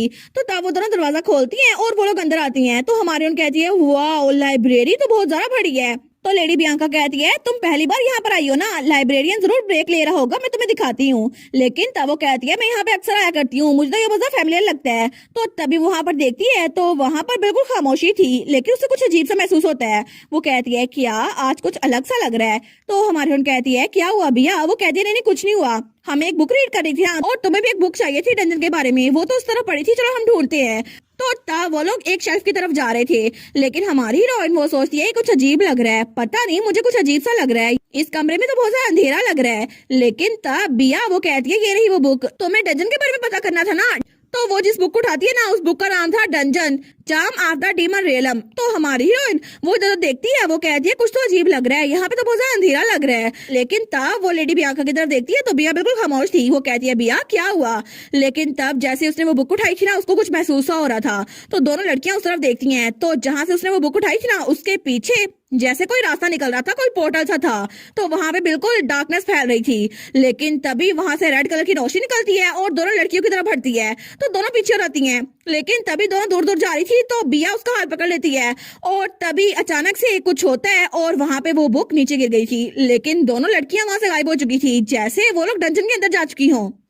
हमें एक जगह दिखाई जाती है जहाँ पे बियांका उसकी आंख खुलती है और तब वो खांस रही थी। तो तब अपना सर पकड़ते हुए कहती है आखिर हम लोग पहुंच कहाँ गए हैं। लेकिन हमारी एलर्ट वहां पर देख रही थी और जैसे ही बिया वहां पर देखती है ना तो वो जगह कोई कब्रिस्तान था। तो दोनों ही बहुत सारा डर गई थी। तो बिया कहती है क्या हम लोग तो लाइब्रेरी में थे ना, आखिर ये हो क्या रहा है। तो हमारी सोचती है मुझे लगता है बियांका मुझे आइडिया है कि क्या हुआ है। और तभी उसके सामने नोटिफिकेशन आई थी आप गिलेट कैसल के अंडरग्राउंड सिमेट्री में दाखिल हो चुकी हैं, जो कि 1 क्लास का डंजन है। वो सोचती है हम लोग तो बर्बाद हो गए। तो तभी उसे याद आता है जब उसने बुक में पढ़ा था उसके भाई ने कहा था ये सारी मेरी लेट सिस्टर की बिलोंगिंग्स है, क्योंकि वो एक सील डंजन में चली गई थी जो कि काउंट के कैसल के नीचे था। तो वो सोचती है मुझे समझ आ गई, उस दिन मैं मरने वाली थी, मतलब वो आज का ही दिन था। लेकिन इसके अलावा मेरे साथ बियांका भी आ गई है, इसीलिए मेन स्टोरी में उसका कभी जिक्र नहीं हुआ, तो इसी वजह से हम दोनों आज ही मरने वाले हैं। तो तब वो कहती है एली मुझे लगता है हम लोग डंजन में हैं, लेकिन अब हम क्या करें। मैंने सुना था कि डंजन से बाहर निकलना बहुत ज्यादा इम्पॉसिबल होता है और हमें डंजन मास्टर को मारना पड़ेगा। वो कहती है इट्स ओके बिया, हम लोग सेफ रहेंगे। लेकिन तभी वहां नोटिफिकेशन आई थी the voice that shape the world आपके लिए लेट नाइट शिफ्ट के लिए तैयार हो गए हैं। तो वो सोचती है सिस्टम मेरी रेस्क्यू करेगा है ना। लेकिन तब वो कहती है लॉर्ड वॉइस, वो सोचती है ये तो 1 क्लास डंजन है ना, मुझे लगता है ये भी कोई बग होगा, क्योंकि जब तक ट्यूटोरियल पीरियड चलना था ना तब तक डेंजरस लेवल F तक रहना था, लेकिन अचानक से A लेवल का क्यों हो गया। तो तब हमारी हीरोइन सोचती है मुझे लगता है ये डिफिकल्टी ये तो F रैंक तक होनी थी ना, क्या पता इन्होंने खुद गलत की हो। तो तब वहां नोटिफिकेशन आई थी the force that shape the world, उनके हिसाब से सिस्टम में कोई बग नहीं आया। तो हमारी सोचती है लेकिन एफ रैंक का रखने की वजह ये थी ना ताकि मैं मर ना सकूं, लेकिन क्या इसका मतलब है कोई मिस्टेक हो गई है? लेकिन नोटिफिकेशन आई थी ऐसी कोई मिस्टेक नहीं हुई। वो सोचती है इसका मतलब है कि आपने ये सब कुछ खुद प्लान किया था ताकि आप मुझे मार सके। पहले मुझे इतनी छोटी सी उम्र में मार दिया और यहाँ ट्रांसमाइग्रेट कर दिया, लेकिन आप फिर से मुझे मारने वाले हैं। तो नोटिफिकेशन आई थी नहीं नहीं ऐसा कुछ भी नहीं है। तो तब वो दिल में कहती है तो इसके लिए फिर मुझे कंपनसेट करे, या तो इस डंजन को बहुत ज्यादा इजी कर दे क्लियर करने के लिए, या फिर मुझे पावरफुल कर दे। तो वो स्टार्ट शेप द वर्ल्ड वो डीप थॉट में था, लेकिन इर्द गिर्द का माहौल बहुत क्रीपी सा बन गया था और तभी वहां कब्रों में से मुर्दे निकल के बाहर आ रहे थे। तो तब बियांका वो कहती है एली, लेकिन एली वो सोचती है लॉर्ड वॉइस जल्दी करे ना। तो तभी नोटिफिकेशन आई थी voice that shape the world, वो बहुत ज्यादा सोच रहे हैं और ये 3 बार नोटिफिकेशन आई थी, लेकिन तभी फाइनली नोटिफिकेशन आ गई थी। उन्होंने डिसीजन बना लिया है और तभी उसके हाथ में कुछ पावर्स आने लगती हैं। वो सोचती है लगता है मुझे पावर्स मिल रही हैं, ये तो एक नई स्किल है ना, चलो मैं सिस्टम विंडो को चेक करती हूँ। लेकिन जैसे वो उसको चेक करती है ना वो कहती है ये तो बिल्कुल मेरी एक्सपेक्टेशन से और है। तो तभी वो मुर्दे वो हड्डियां उसकी तरफ भाड़ रही थी, लेकिन तब बियांका तो बड़ी डर गई थी, उसने उसका हाथ और जोर से पकड़ लिया था। तो हमारी उन कहती है फिक्र ना करो भैया, सब कुछ ठीक हो जाएगा, मैं तुम्हें प्रोटेक्ट करूंगी। तो बिया कहती है एली ओके फिर मैं भी तुम्हें सेफ रखूंगी। वो कहती है नहीं नहीं मेरा ये मतलब है कि मैं सच में तुम्हें सेफ रखूंगी। तो बिया कहती है हाँ हाँ मेरा भी। लेकिन तब वो जो मुर्दे उनकी तरफ भाड़े थे ना वो एक ही जगह पे रुक जाते हैं और वहां से ब्लैक कलर का ऑरा निकलता है और तभी वहां से एक मॉन्स्टर बन जाता है जो कि कंकाल की शेप में था। वो था नेक्रोमैंसन बैरन आर्डिमन। तो वो कहता है मैं हूँ आर्डिमन, इस डंजन का मास्टर, और मैं तुम लोग को मार के रहूंगा। लेकिन जब उन दोनों बच्चों को देखते हैं ना वो कहता है तुम लोग तो मेरी एक्सपेक्टेशन से ज्यादा यंगर हो, क्या तुम लोग को यहाँ सेक्रीफाइस के लिए भेजा गया है? तो बिया कहती है सेक्रीफाइस? वो कहता है बिल्कुल। तो बिया कहती है आर्डिमन मैं हूँ बियांका गिलेट और मैं हाउस गिलेट की सक्सेसर बनने वाली हूँ। मैं तुम्हें एक निगोशिएशन करती हूँ, अगर तुम हमें छोड़ दो ना तो मैं तुम्हारे लिए 100 इंसानों की कुर्बानी दूंगी। तो वो कहता है अच्छा एक सक्सेसर, फिर मैं तुम्हारे प्रपोजल को एक्सेप्ट करता हूँ, लेकिन तुम्हें इस सर्वेंट गर्ल को यहाँ पे छोड़ के जाना पड़ेगा। तो वो कहती है बिल्कुल नहीं, मैं उसको यहाँ छोड़ के बिल्कुल नहीं जाऊंगी, हम दोनों के बदले में तुम्हें 200 बच्चों की कुर्बानी दूंगी, लेकिन हम दोनों को यहाँ से जाने दो। वो कहता है तुमने मुझे बेवकूफ समझा हुआ है, एक बार तुम यहाँ से निकल गई तो दोबारा मैं तुम्हें यहाँ पर वापस नहीं ला सकता। तुम्हें लगता है मैं तुम पे ट्रस्ट कर लूंगा क्योंकि तुम एक इंसान हो? क्या तुमने मुझे बेवकूफ समझा हुआ है लिटिल सक्सेसर? और मैं यहाँ से सिर्फ तुम्हें जाने की इजाजत दे रहा हूँ, उस बच्ची को नहीं। तो अपना माइंड बना लो, तुम्हें यहाँ से निकलना है या फिर नहीं। तो तब हमारी हीरोइन आगे आने लगती है, वो सोचती है सच में ये कितना बेकार है ना। लेकिन तब भी उसका हाथ पकड़ लेती है, वो कहती है एली प्लीज मत जाओ, तुम मेरे पीछे रहो, मैं हाउस गिलेट की न्यू हेड बनने वाली हूँ, तो मेरा काम है तुम्हें प्रोटेक्ट करना, मैं तुम्हें ऐसे मुश्किल में नहीं छोड़ सकती, तुम मेरी दोस्त हो। तो एलिस की तरफ देखती है तो बिया कहती है एली तुम बहुत ज्यादा स्मार्ट हो, लेकिन फिर भी तुम्हें पता नहीं यहाँ से कैसे निकलना है, हम लोग को बस वेट करना होगा जब तक हेल्प ना पहुंच जाए। तो हमारी उन कहती है बिया थैंक यू सो मच, लेकिन तुम्हें ये करने की जरूरत नहीं है, और मैंने तुम्हें बताया था ना कि हम दोनों बिल्कुल ठीक रहेंगे, तुम्हें याद है ना, तो फिक्र ना करो। और तभी वो अर्धमन की तरफ बढ़ती है और कहती है मैं तुम्हें प्रोटेक्ट करूंगी बिया, और तब अपना हाथ बुलंद करती है। लेकिन तभी वो मॉन्स्टर वो तो डर गया था। तो हमारी हीरोइन जब अपना हाथ बुलंद करती है ना तो उसके हाथ से रोशनी निकलती है, लेकिन उस रोशनी को देखकर वो अर्धमन और हमारी बिया दोनों हैरान रह गए थे। तो वो मॉन्स्टर कहता है ये तो इम्पॉसिबल है। तो हमारी हीरोइन वो कहती है ये पावर ये मुझे खुद मिली है, यही न्यू स्किल जो मुझे मिली है। और तब नोटिफिकेशन आ गई थी आपका रैंक इंक्रीज हो रहा है, अब आप 7th रैंक पे हैं, और अगर आपको इसको यूज करना है तो आपको रिक्वायरमेंट्स को मेट करना होगा। लेकिन तभी उसके बालों का कलर चेंज हो रहा था और पिंक से चेंज होकर वो तो सिल्वर और ब्लू हो गया था। तो तभी नोटिफिकेशन आई थी आपके अंदर डिवाइन पावर डाल दी गई है।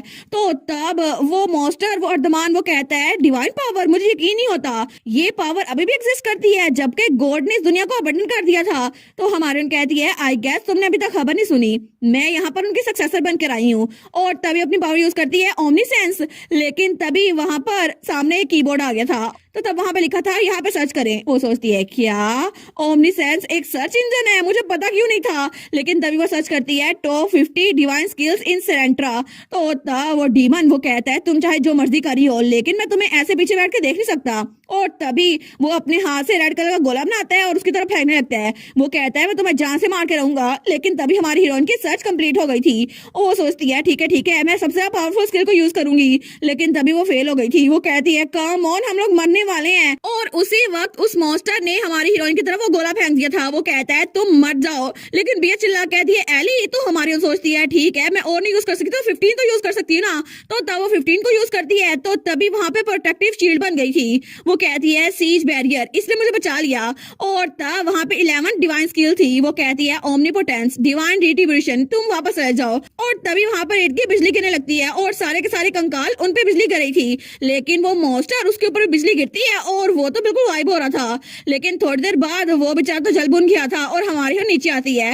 वो कहता है प्लीज मुझे बख्श दो। तो हमारी कहती है ये अभी तक जिंदा है। वो कहता है मैं तुमसे रहम की भीख मांगता हूँ। तो हमारी कहती है रहम ठीक है अगर तुम जीना चाहते हो तो तब उसकी तरफ हाथ बढ़ाती है और कहती है मैं तुम्हें अभी हील कर दूंगी। वो कहता है हील, नहीं नहीं रुको। तो हमारी उसको हील करती है। तो हील होने की वजह से वो तो वहां से बिल्कुल गायब हो गया था क्योंकि वो एक मॉन्स्टर था ना जो कि ब्लैक ऑरा से बना था। तो हमारी सोचती है देखा इसने कहा था मुझ पे रहम करो, लेकिन हमें तो ये मारने वाला था ना। तो नोटिफिकेशन आई थी कांग्रेचुलेशन, आपने डंजन मास्टर को हरा दिया है और अब आप उससे ज्यादा ताकतवर बन चुकी हैं। लेकिन अब उसकी सारी की सारी चीजें अब आपकी हो चुकी हैं। और तब वो ब्लैक हो रहा वो हट रहा था और वहां आसमान साफ हो रहा था। लेकिन तभी वहां पर दो चीजें भी पड़ी हुई थी, एक बुक थी और एक बैग था। वो सोचती है ये जरूर बॉस मॉन्स्टर को हराने के लिए होगा, लेकिन ये बैग क्या कोई स्पेशल चीज है। तो तभी वहां उन चीजों के बारे में लिखा हुआ था। वो सोचती है मुझे लगता है मैं इसको बाद में चेक कर लूंगी। तो पीछे से बिया कहती है एली, वो कहती है बियांका तुम डर गई होगी ना। लेकिन बिया उसके पास आती है और उसके हाथ पकड़ कहती है तुम तो बहुत ज्यादा ऑसम थी, तुम कितनी अमेजिंग थी, मुझे पता नहीं था तुम्हारे पास ये स्किल्स भी हैं। लेकिन सच में तुम्हारी उम्र में स्किल्स होना कितना ऑसम है ना, तुम तो सच में इतनी ऑसम हो। वो सोचती है इसको मैं ऑसम लगती हूँ, लेकिन मैंने तो वो स्किल्स यूज की थी। तो तब बिया कहती है सच में मुझे लगा था गॉड ने इस जगह को छोड़ दिया है, लेकिन सच में तुम हमें आजाद करवाने के लिए आई हो, तुम तो बहुत ही ज्यादा अच्छी हो, तुमने हमें बचा लिया वरना आज हम मर जाते। तो तभी नोटिफिकेशन आई थी holiness of void the shaped world उसकी इंक्रीज हो गई है और इसकी वजह से उनका लव और फेवर वो भी इंक्रीज हो गया है। तो तब वो सोचती है क्या मतलब, इसका मतलब है मैं कोई पिरामिड बना रही हूँ कि जितने लोग आएंगे वो उसकी तारीफें करेंगे वॉइस वॉइस। लेकिन तभी उस बेचारे को चक्कर आता है और नीचे गिर जाती है। तो बियांका कहती है एली तुम्हें क्या हुआ। तो नोटिफिकेशन आई थी आपने अपनी ज्यादा पावर्स यूज कर ली हैं, इसी वजह से होली फीवर आपको हो गया है जो कि 2 दिनों तक रहेगा। वो सोचती है होली फीवर, आखिर ये सब कुछ क्यों होना था। लेकिन तभी उसको बियांका पकड़ लेती है। वो कहती है एली प्लीज उठ जाओ ना, तुम इतनी जल्दी छोड़ के नहीं जा सकती। तो वो कहती है मैं सब कुछ तुम पे छोड़ती हूँ बियांका। तो बियांका रोते हुए कहती है नहीं नहीं तुम इतनी जल्दी मार नहीं सकती, हम लोग अभी तो दोस्त बने थे, मैं तुम्हें ऐसे जाने नहीं दे सकती। तो हमारी हीरोइन वो तो बेहोश होते होते कहती है भैया मैं मर नहीं रही। लेकिन तभी दूसरी तरफ एम्पायर के दूसरे हिस्से में कुछ लोग बोझा भाग रहे थे और वो लोग चर्च में थे। वो कहते हैं क्या चूजन वन वो अपीयर हो गया है, देखो सही डिवाइन पावर कितनी ज्यादा है, कितने लंबे अरसे बाद हमें ये पता चला है ना। सच में यहाँ पर तो पावर्स किसी के पास आ गई हैं। वो लोग कहते हैं हमें लगा था कि अभी कितनी सेंचुरी से कोई प्रोफेसी नहीं आई, तो इसका मतलब है गॉड ने हमें अबंडन नहीं किया है ना, तो हमें किंगडम में उसको ढूंढना होगा जिसके पास ये डिवाइन पावर है। सच में ऐसा कोई वेसल एग्जिस्ट करता भी है या फिर नहीं। लेकिन तब वो लोग बहुत ज्यादा खुश थे। तो तभी वहां पर एक लड़का वो छुपकर उनको देख रहा था जो कि 10 या 12 साल का था और उसके व्हाइट कलर के बाल थे। लेकिन पीछे से कोई और कहता है देखो ये कितना शोर मचा रहे हैं ना, अभी ये फिर से लोगों को उम्मीद दे रहे हैं कि दुनिया बच जाएगी। लेकिन आई गैस ये बेहतर ही हुआ है, इससे अच्छा तो मैं अपने घर वापस चला जाऊं। दूसरा कहता है सच में तुम्हें लगता है ये लोग हमें वापस जाने देंगे। तो वो काले बालों वाला कहता है अगर यहाँ पर इस जमीन पर पीस हो भी गया ना, फिर भी किंगडम हमें यहाँ पर अपने फायदे के लिए इस्तेमाल करेगा और इसीलिए तो उन्होंने हमारे ऊपर ये निशान छोड़े हैं और वहां पे क्रॉस का निशान था। लेकिन वो कहता है सच में तुम इस बारे में क्यों नहीं कहते, तुम भी तो यहाँ पे रहो ना, क्या तुम्हें जलन नहीं हो रही न्यू सेंट से।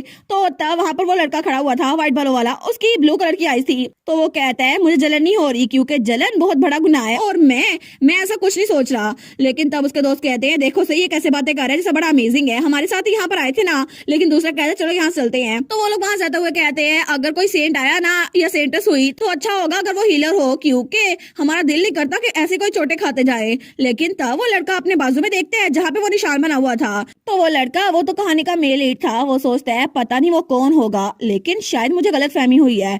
फिर भी ये रोशनी ये तो कुछ ज्यादा ही है और ये इम्पॉसिबल है कि न्यू सेंट आया हो। लेकिन वो जो कोई भी है शायद उसकी वजह से मुझे अपनी सफरिंग से आजादी मिल जाए और क्या पता मुझे बार बार टाइम में वापस न जाना पड़े। लेकिन वो सोचता है आखिर तुम हो कौन। और दूसरी तरफ हमारी हीरोइन वो तो अपने बेड पे लेटी हुई थी और उसको बहुत तेज बुखार था। लेकिन तभी 2 दिनों बाद उसकी आंख खुलती है। वो सोचती है मुझे तो बहुत ज्यादा बुरा फील हो रहा है। तो तभी नोटिफिकेशन आई थी वो स्टार्ट शेप दी वर्ल्ड, वो आपसे पूछ रहे हैं कि आप ठीक है। वो कहती है मुझे ऐसा लग रहा है कि मैं 10 दिनों के बाद उठी हूँ, हालांकि सिर्फ 2 दिन हुए हैं। तो तब नोटिफिकेशन आई थी ये सिर्फ साइड इफेक्ट होंगे क्योंकि आपने पावर बहुत ज्यादा यूज की है ना। वो कहती है अच्छा चलो अच्छा हुआ मैं मरी नहीं, लेकिन वो जो मैंने पावर यूज की थी ना वो तो बहुत ही ज्यादा औसम थी और मैंने एक क्लास के बॉस को हराया था।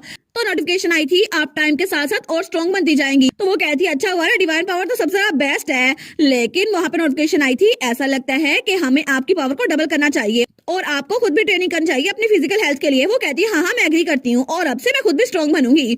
लेकिन तब वो कहती है बाद में करूंगी ना ये सारे काम, अभी तो मुझे आराम करना है, 2 दिनों से मैं बुखार में तप रही थी। लेकिन तभी पीछे से कोई उसको बुलाता है। तो जब वो पीछे देखती है ना तो वहां पे प्रियंका आई थी। वो कहती है एली तुम उठ गई। तो तब उसके पास आती है। वो कहती है कितना अच्छा हुआ ना, अब तुम्हें कैसा लग रहा है, क्या तुम ठीक हो? तो हमारी कहती है बिया, वो कहती है मैं तो बिल्कुल ठीक हूँ, ये सब कुछ तो पेनल्टी की वजह से हुआ था। तो बिया कहती है पेनल्टी वो क्या है? तो वो कहती है नहीं नहीं मेरा मतलब था कि अब मैं बिल्कुल ठीक हूँ। तो बिया कहती है अच्छा हुआ ना, तुम 2 दिनों से उठी नहीं रही थी, मैं तो बहुत ज्यादा परेशान हो गई थी। लेकिन हमारी सोचती है सच में ये तो कितनी अच्छी है ना, हालांकि मैं इसके घर में बिल्कुल एक मेड हूँ लेकिन फिर भी ये मेरी दोस्त बनकर यहाँ पर आ गई है। तो तब वो कहती है मैंने तो बहुत सारी चीजें पता की थी, उसके हिसाब से तुम्हें न्यूट्रिएंट्स पूरे करने होंगे। तो हमारी हिरन सोचती है पहले मुझे लगा था ये सिर्फ एक नावल है जो कि अल्फाज में लिखा गया है, लेकिन यहाँ के लोग तो बहुत ही ज्यादा अच्छे हैं, जैसे कि बियांका जो अपनी इकलौती दोस्त की बहुत ज्यादा फिक्र कर रही है, और इसके अलावा वो सब लोग भी जो मेरी फिक्र करते हैं। और जब अगले दिन खाना खाने के लिए गई थी ना तो हेडमेड और हेड शेफ ने कहा था एलेट हमने सुना तुम बीमार हो तो हम तुम्हारे डिजर्ट लेकर आए हैं, ठीक है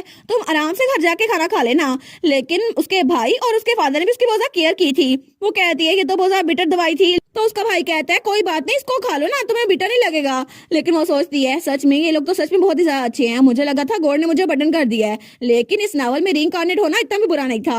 और तब अगले दिन फिर से बियांका उसके पास आई थी। वो कहती है मैंने डंजन में जो कुछ हुआ था ना उसके बारे में किसी को नहीं बताया, लेकिन तुम्हारे बेहोश होते हुए मैंने तुम्हारी डिवाइन पावर के बारे में किसी को बताने की हमाकत नहीं की। वो कहती है थैंक यू बिया, मुझे लगता है कि अभी के लिए हमें इसे सीक्रेट रखना चाहिए। तो बिया कहती है मैं तो तुमसे एक चीज पूछना चाहती थी, अब तुम इतने स्ट्रॉन्ग बन गई हो तो क्या तुम डंजन रेडिंग को ज्वाइन करोगी या फिर तुम यहीं पर होगी जब तक तुम ग्रो अप नहीं हो जाती? वो सोचती है मुझे लगता है कि मुझे और स्ट्रॉन्ग बनना है तो अभी के लिए मैं यहीं पर रुकूंगी। तो बिया कहती है फिर मैं भी तुम्हारी हेल्प करूंगी, मुझे पता है मैं लड़ नहीं सकती, लेकिन बाकी की जो हेल्प है ना, बाकी की सारी मटेरियल सपोर्ट और बाकी सब कुछ वो मैं तुम्हें दे सकती हूँ और मैं तुम्हारी हेल्प करूंगी। तो हमारी उन कहती है बिया, तो उसको गले लगा लेती है। वो कहती है सच्ची तुम तो बड़ी अच्छी है, थैंक यू सो मच। वो कहती है नहीं नहीं थैंक यू तो मुझे बोलना चाहिए क्योंकि तुम मेरी प्रीशियस फ्रेंड हो और मेरी सेवियर भी हो एली। वो कहती है थैंक यू सो मच और दोनों थैंक यू बोली जा रही थी। तो बिया कहती है इसके अलावा मैंने लाइब्रेरियन को ये भी बता दिया है कि डंजन के बारे में और बुक्स परचेज करें। तो हमारी हम कहती है लेकिन अभी हम डंजन की बात कर रहे हैं तो लाइब्रेरी में जो डंजन था उसका क्या हुआ, उसका हम क्या करें? तो बिया कहती है वो डंजन उसको तो हमने हरा दिया है ना डंजन बॉस को, तो अब हमारे पास 2 ऑप्शन बचते हैं, या तो हम उस डंजन को बिल्कुल खुला छोड़ दें लेकिन उसकी डिफिकल्टी वो तो गिरती जाएगी क्योंकि बॉस मर गया है, और एडवेंचरर्स वहां जाकर डंजन को कलेक्ट कर सकते हैं और मॉन्स्टर को एक बाय प्रोडक्ट के लिए यूज कर सकते हैं। या फिर दूसरा ऑप्शन ये है कि हम डंजन को क्लोज कर दे, लेकिन वो बहुत ज्यादा डेंजरस है ना। तो हमारी कहती है आई गेस मुझे लगता है कि वो लाइब्रेरी के नीचे है ना तो उसे क्लोज करने की जरूरत नहीं पड़ेगी, और वैसे भी वहां पर सिर्फ कब्रें और स्केलेटन ही है। लेकिन तब वो कहती है तुम्हारे लिए बहुत ज्यादा मुश्किल होता होगा ना जब तुम मुझे धकेल के लाई थी क्योंकि तुम अकेली थी। तो बिया कहती है नहीं नहीं स्केलेटन्स ने मेरी हेल्प की थी। हमारी कहती है स्केलेटन्स ने, उन कंकालों ने, लेकिन वो लोग तो हमारे दुश्मन नहीं थे। तो बिया कहती है नहीं नहीं मुझे लगता है कि हम लकी थे कि जब मैं तुम्हें उठा के लेके जा रही थी ना तो वो लोग मेरी तरफ बढ़े और उन्होंने मेरी हेल्प की। पहले मुझे लगा वो बड़े अजीब है लेकिन वो बेसिकली हमारी हेल्प कर रहे थे। तो हमारी कहती है अच्छा 1 मिनट वो चेक करने दो। तो भैया कहती है एली लेकिन हमारी हम कुछ ढूंढ रही थी। वो कहती है देखा यही रहा, और वहां पे वही बुक थी जो उसे डंजन से मिली थी। तो वहां पे नोटिफिकेशन आती है कंकाल अब आपसे वीकर है तो आपसे दब के रहेंगे क्योंकि आप उनकी मास्टर बन चुकी हैं। वो सोचती है ठीक है मुझे लगता है यही काफी है। वो कहती चल चलते हैं भैया। तो भैया कहती है क्या हम लोग कहाँ जा रहे हैं? तो हमारी उन कहती है हम लोग पैसे बनाने के लिए जा रहे हैं क्योंकि अब उन कंकालों से मैं पैसे बनवाऊंगी। और तब हमें उस डंजन की कहानी बताई जाती है जहाँ पे एक प्रिंस बैठा हुआ था। तो वहाँ पे उसके नाइट से वो कहते हैं योर हाइनेस हम लोग वापस कैसल में लौट रहे हैं, कांग्रेचुलेशन आपकी विक्ट्री के लिए। लेकिन प्रिंस कहता है तुम लोगों ने बहुत सारा काम किया। वो कहते हैं नहीं नहीं ये तो हमारा फर्ज था। लेकिन प्रिंस कहता है मैं फार्मिंग करना चाहता हूँ। वो लोग कहते हैं सच में? लेकिन ये तो बहुत ज्यादा मुश्किल है ना। तो प्रिंस कहता है बिल्कुल नहीं, मैं सारे फार्मर से बहुत ज्यादा इंप्रेस हुआ और मैं यही करूंगा। तो सब लोग कहते हैं ये तो बड़ी अच्छी बात है, और तब वो प्रिंस को उठाते हैं। वो कहते हैं long live the Prince, long live the Prince. तो जैसे ही वो प्रिंस को उछाल रहे थे ना तभी जमीन फटती है और वहां से कोई निकलता है। वो लोग कहते हैं क्या ये कौन है? तो वहां पर वही मॉन्स्टर था। वो कहता है तुम इंसान, मैं हूँ आर्दिमन, और तुम लोग अब मेरे साथ यहाँ पर चलोगे। और तभी वो लोग सारे उसको देखते हैं, लेकिन प्रेजेंट में वो सारे के सारे वैसे ही खड़े हुए थे। उनमें से एक प्रिंस था, 3 नाइट से और एक उसका एडवाइजर था। लेकिन हमारी और वो वहाँ पहाड़ी के ऊपर खड़ी होती है और उन सबको बुलाती है। लेकिन सारे के सारे स्केलेटन उसको देखकर डर गए थे। वो कहते हैं हमें इतना डरा हुआ महसूस क्यों हो रहा है। दूसरा कहता है योर हाइनेस प्लीज मेरे पीछे रुकें। तो बिया कहती है एली आखिर तुम ऐसी जगह से पैसे कैसे बनाने वाली हो। तो हमारे उन कहती है बिया जरा गौर से देखो, ये जगह कितनी बड़ी है ना, और अगर हम इनको यूज करें इन स्केलेटन्स को तो हम यहाँ पे फार्मिंग कर सकती हैं। और तभी वो स्किल चूज करती है the hands of druid like farmer, और उसकी स्किल लेवल 1 की थी। वो कहती है ठीक है हम लोग एक फार्म स्टार्ट करेंगे, और इसके अलावा मेरे पास जो पोशंस है ना वो भी सारे बड़े फायदेमंद होंगे, और इसके अलावा ये जो जड़ी बूटियां ये मैं पोशन बनाने के इस्तेमाल करूंगी और मेरे पास पैसा ही पैसा होगा। तो तब वो कहती है आपको क्या लगता है इस बारे में लॉर्ड वॉइस। लेकिन नोटिफिकेशन आई थी लॉर्ड वॉइस अपने डेस्क पर दोबारा आ गए हैं क्योंकि वो किसी काम से गए हुए थे। वो सोचती है ऐसा लगता है कि लॉर्ड वॉइस बड़े बिजी है। लेकिन तभी नोटिफिकेशन आई थी लॉर्ड वॉइस को और भी काम होते हैं, सिर्फ अपने काम के लिए ना बुलाया करो। वो कहती है ठीक है गुड लक। लेकिन तब वो कहती है सारे के सारे स्केलेटन्स काम पे लग जाओ और अपनी हड्डियां टूटने तक तुम लोग काम करो। तो तब वो कहती है सारे के सारे इस जमीन को कल्टीवेट करो और यहाँ पर वाटर जैसे नजर आए ना उसको डिग करो, और हमें कुआं भी खोदना होगा। तो तब वो कंकाल वो काम करे थे, लेकिन वो कहते हैं हम ये नहीं कर सकते, हमें लगा था आर्दिमन को हरा दिया गया है तो अब हम आराम कर सकते हैं, लेकिन हमारे पास तो एक न्यू टैलेंट आ गई है। वो कहती है काम करो बस काम करो। तो तब प्रिंस कहता है ये सच नहीं है, आर्दिमन वो तो हमें पीसेस में स्मैश करता रहता था, लेकिन वो तो लोग को मारता था और ये ऐसा कुछ नहीं कर रही। लेकिन वहां पर हमें पता नहीं कितने सारे लोग को मारना पड़ा था, हालांकि हम ये नहीं चाहते थे। लेकिन तब वो लोग तो रोने लग जाते हैं। वो कहते हैं सच में योर हाइनेस हमें कौन बचाएगा। तो वो लोग वहां पे लेट गए थे। वो कहते हैं सच्ची हम तो कुछ नहीं कर सकते, हमारी जिंदगी तो बिल्कुल बेकार हो गई है, इतना काम करवाते हैं हमसे। तो हमारे उन पीछे आती है। वो कहती है तुम लोग यहाँ बड़े बड़े क्या कर रहे हो, तुम लोग की हिम्मत कैसे हुई, मेरी बात सुनो और काम करो। तो वो सारे के सारे उठ गए थे। लेकिन तब शाम के वक्त हमारी हीरोइन वो थक चुकी थी। वो सोचती है लगता है पूरा दिन हो चुका है। तो वो कहती है सारे के सारे इधर इकट्ठे हो। तो सारे उसके पास आते हैं। उन्होंने कुआं भी खोद लिया था और वहां पे कुछ जमीन वो भी खोद ली थी। तो वो कहती है तुम लोगों ने अच्छा काम किया, अब ऐसा करो कि 7 कब्रें खोदो और आज का दिन हम काम खत्म करते हैं। वो लोग कहते हैं क्या कब्रें, लेकिन ये टायरेंट क्या ये लोगों को मारेगी। तो हमारे कहती है तुम सारे के सारे, वो लोग सीधे हो जाते हैं। वो कहती है तुम लोग 5 हो ना, और इसके अलावा भी 2 लोग यहाँ पर थे, तो ये कब्रें तुम लोगों के लिए है। तो वो लोग कहते हैं क्या ये सच्ची हमारे लिए है। तो तब वो सोचते हैं पहले तो जब अर्धमान था ना तो हमारे पास कोई ग्रेव भी नहीं थी और हमें एक ही ग्रेव में 5 लोग को फिट होना पड़ता था, लेकिन सच्ची ये तो बड़ी अच्छी है ना। और वो कंकाल तो उसके फैन बन गए थे। वो कहती है अगर तुम लोगों ने और काम किया ना मैं तुम लोगों के लिए टॉम स्टोन भी बनाऊंगी और उस पर तुम लोग का नाम भी लिखूंगी और तुम लोग के फ्लावर्स भी ऐड करूंगी और तुम लोग जरूर ऑर्डिनरी लोग होगे ना। तो वो सारे कंकाल सोचते हैं टॉम स्टोन। तो प्रिंस कहता है सच्ची उस पे हमारा नाम भी होगा और हमारे फ्लावर्स भी होंगे। तो ये तो हमारी बहुत बड़ी ख्वाहिश थी क्योंकि हम लोग तो अचानक से अनडेड बन गए हैं। लेकिन तब वो सारे नाइट्स कहते हैं योर हाइनेस ये बच्ची ये तो सच में एक सेंट है ना। और तभी उनको हमारी हीरोइन तो बड़ी अच्छी लगने लग गई थी। तो वो सारे उसके इर्द गिर्द जमा होने लगते हैं। हमारी उन कहती है कि यार ये लोग इतने करीब क्यों आ रहे हैं। लेकिन तभी सारे के सारे उसको उठा लेते हैं और उसको उछालने लगते हैं। वो तो खुशियां मना रहे थे कि हमारी बॉस बड़ी अच्छी है। लेकिन हमारी उन कहती है ये तुम लोग क्या कर रहे हो। लेकिन बिया तो पीछे से बड़ी प्राउड थी। वो कहती है ऐसा लगता है इनके गेस्टर देखकर ये सारे के सारे खुश हैं। ऐसा लगता है कि सारे के सारे कंकाल ने एली को अपना मास्टर चुन लिया है। ये तो अच्छी बात हुई ना क्योंकि अब एली उनसे कोई भी काम करवा सकती हैं। तो एली पीछे से कहती है बिया स्माइल करना बंद करो और मेरी हेल्प करो। तो वो कहती है तुम लोग मुझे पता है बड़ी खुश हो, लेकिन फिर भी अगर तुम लोग ऐसे करते रहे ना तुम लोग की हड्डियां टूट जाएंगी। तो तभी वहां पर हड्डी टूटने की आवाज आती है। वो कहती है देखा ये डिसलोकेट हो गई ना, अब पछताओ बैठ के। हमें 3 हफ्ते बाद का सीन दिखा रहता है और तब वहाँ पे हमारी हीरोइन और बियांका आ रहे थे। तो हमारी एली कहती है मैंने एक बुक में पढ़ा था, डंजन के बारे में थी वो, वहाँ लिखा था कि डंजन के अंदर टाइम आम दुनिया के निस्बत 3 गुना ज्यादा गुजरता है। तो तब बिया कहती है इसका मतलब है यहाँ हार्वेस्ट सीजन वो भी जल्दी गुजर रहा है, फिर तो ये अच्छा हुआ ना बिजनेस के लिए। वो कहती है एग्जैक्टली क्योंकि ये डंजन इसमें 3 टाइम जरा गुजरता है ना, तो इसी वजह से यहाँ पे 9 हफ्ते हो गए होंगे। लेकिन जैसे वहां पर देखती है ना वो कहती है वाओ, क्योंकि वहां पर तो हर जगह हरियाली हरियाली थी। वो कहती है ओसम मुझे यही चाहिए था, और अब इसकी वजह से हर फसल वो तो बहुत ही ज्यादा बढ़ रही है। और वहां पे वो जड़ी बूटियां भी थी जो उसको मेडिसिन बनाने के लिए चाहिए थी। वो कहती है कितना ब्यूटीफुल है ना। लेकिन तभी सारे कंकालों की नजर उस पर पड़ती है और तभी सारे के सारे भाग के उसकी तरफ आ रहे थे। वो कहती है गाइस तुम लोगों ने तो इस फार्म को बहुत अच्छा बना दिया है, लेकिन तब उसके लिए जड़ी बूटियां लेकर आए थे जो उसके मेडिसिन के लिए चाहिए थी। तो हमारी कहती है तुम लोगों ने ये सब कुछ हार्वेस्ट कर भी लिया और इतनी जल्दी ये उग गए। लेकिन तब वो सारे के सारे उसको अपनी अपनी बास्केट दे रहे थे। वो कहती है सच में तुम चाहते हो कि मैं ये सारी की सारी ले जाऊं, ये भी? तो तब थोड़ी देर बाद वो सारी की सारी टोकरियां उठाकर लेकर आ रही थी। तो तब वो बिया के पास आई थी जो कि एक पेड़ के नीचे बैठी थी। बिया कहती है मुझे लगता है कि सारे के सारे स्केलेटन्स को ये फार्म पसंद आ गया है, लेकिन तुम इन सब को वापस कैसे लेके जाओगी? ये तो बड़ा मुश्किल होगा ना। तो तब वो कहती है ही मेरे पास एक प्लान है। और तब वो बैग निकालते हुए कहती है लेडीज एंड जेंटलमैन क्या मैं आपके टेंशन ले सकती हूँ? और तब वो पूरी की पूरी टोकरी उस बैग के अंदर डाल देती है और वो चली जाती है। तो बिया कहती है तुमने ये कैसे किया? वो तो क्लैपिंग कर रही थी। लेकिन हमारी उन कहती है क्योंकि ये एक और आइटम है जो मुझे अर्दिमन को हराने की वजह से मिला था, और ये है टॉम रॉबर का बैग, जहाँ पे जितनी मर्जी चीजें डालो वो उसके अंदर ही रहेंगी। और इसकी वजह से अब मैं सारी की सारी हब्स को वापस लेके जा सकती हूँ और उनसे पोषण बना सकती हूँ। तो बिया कहती है ये तो बहुत ज्यादा वंडरफुल है ना, इस तरह तो प्रोग्रेस बड़ी जल्दी हो जाएगी। वो कहती है ना, और इसके अलावा मैं सारी की सारी चीजें बनाकर मर्चेंट के तौर पर सेल भी करने वाली हूँ। तो बिया कहती है अगर तुम्हें मर्चेंट बनना है ना तो फिर मैं तुम्हारा साथ दूंगी, क्योंकि शॉप्स को पोषण कैसे सेल करना है उसके लिए हमें सबसे पहले टेस्ट करना होगा।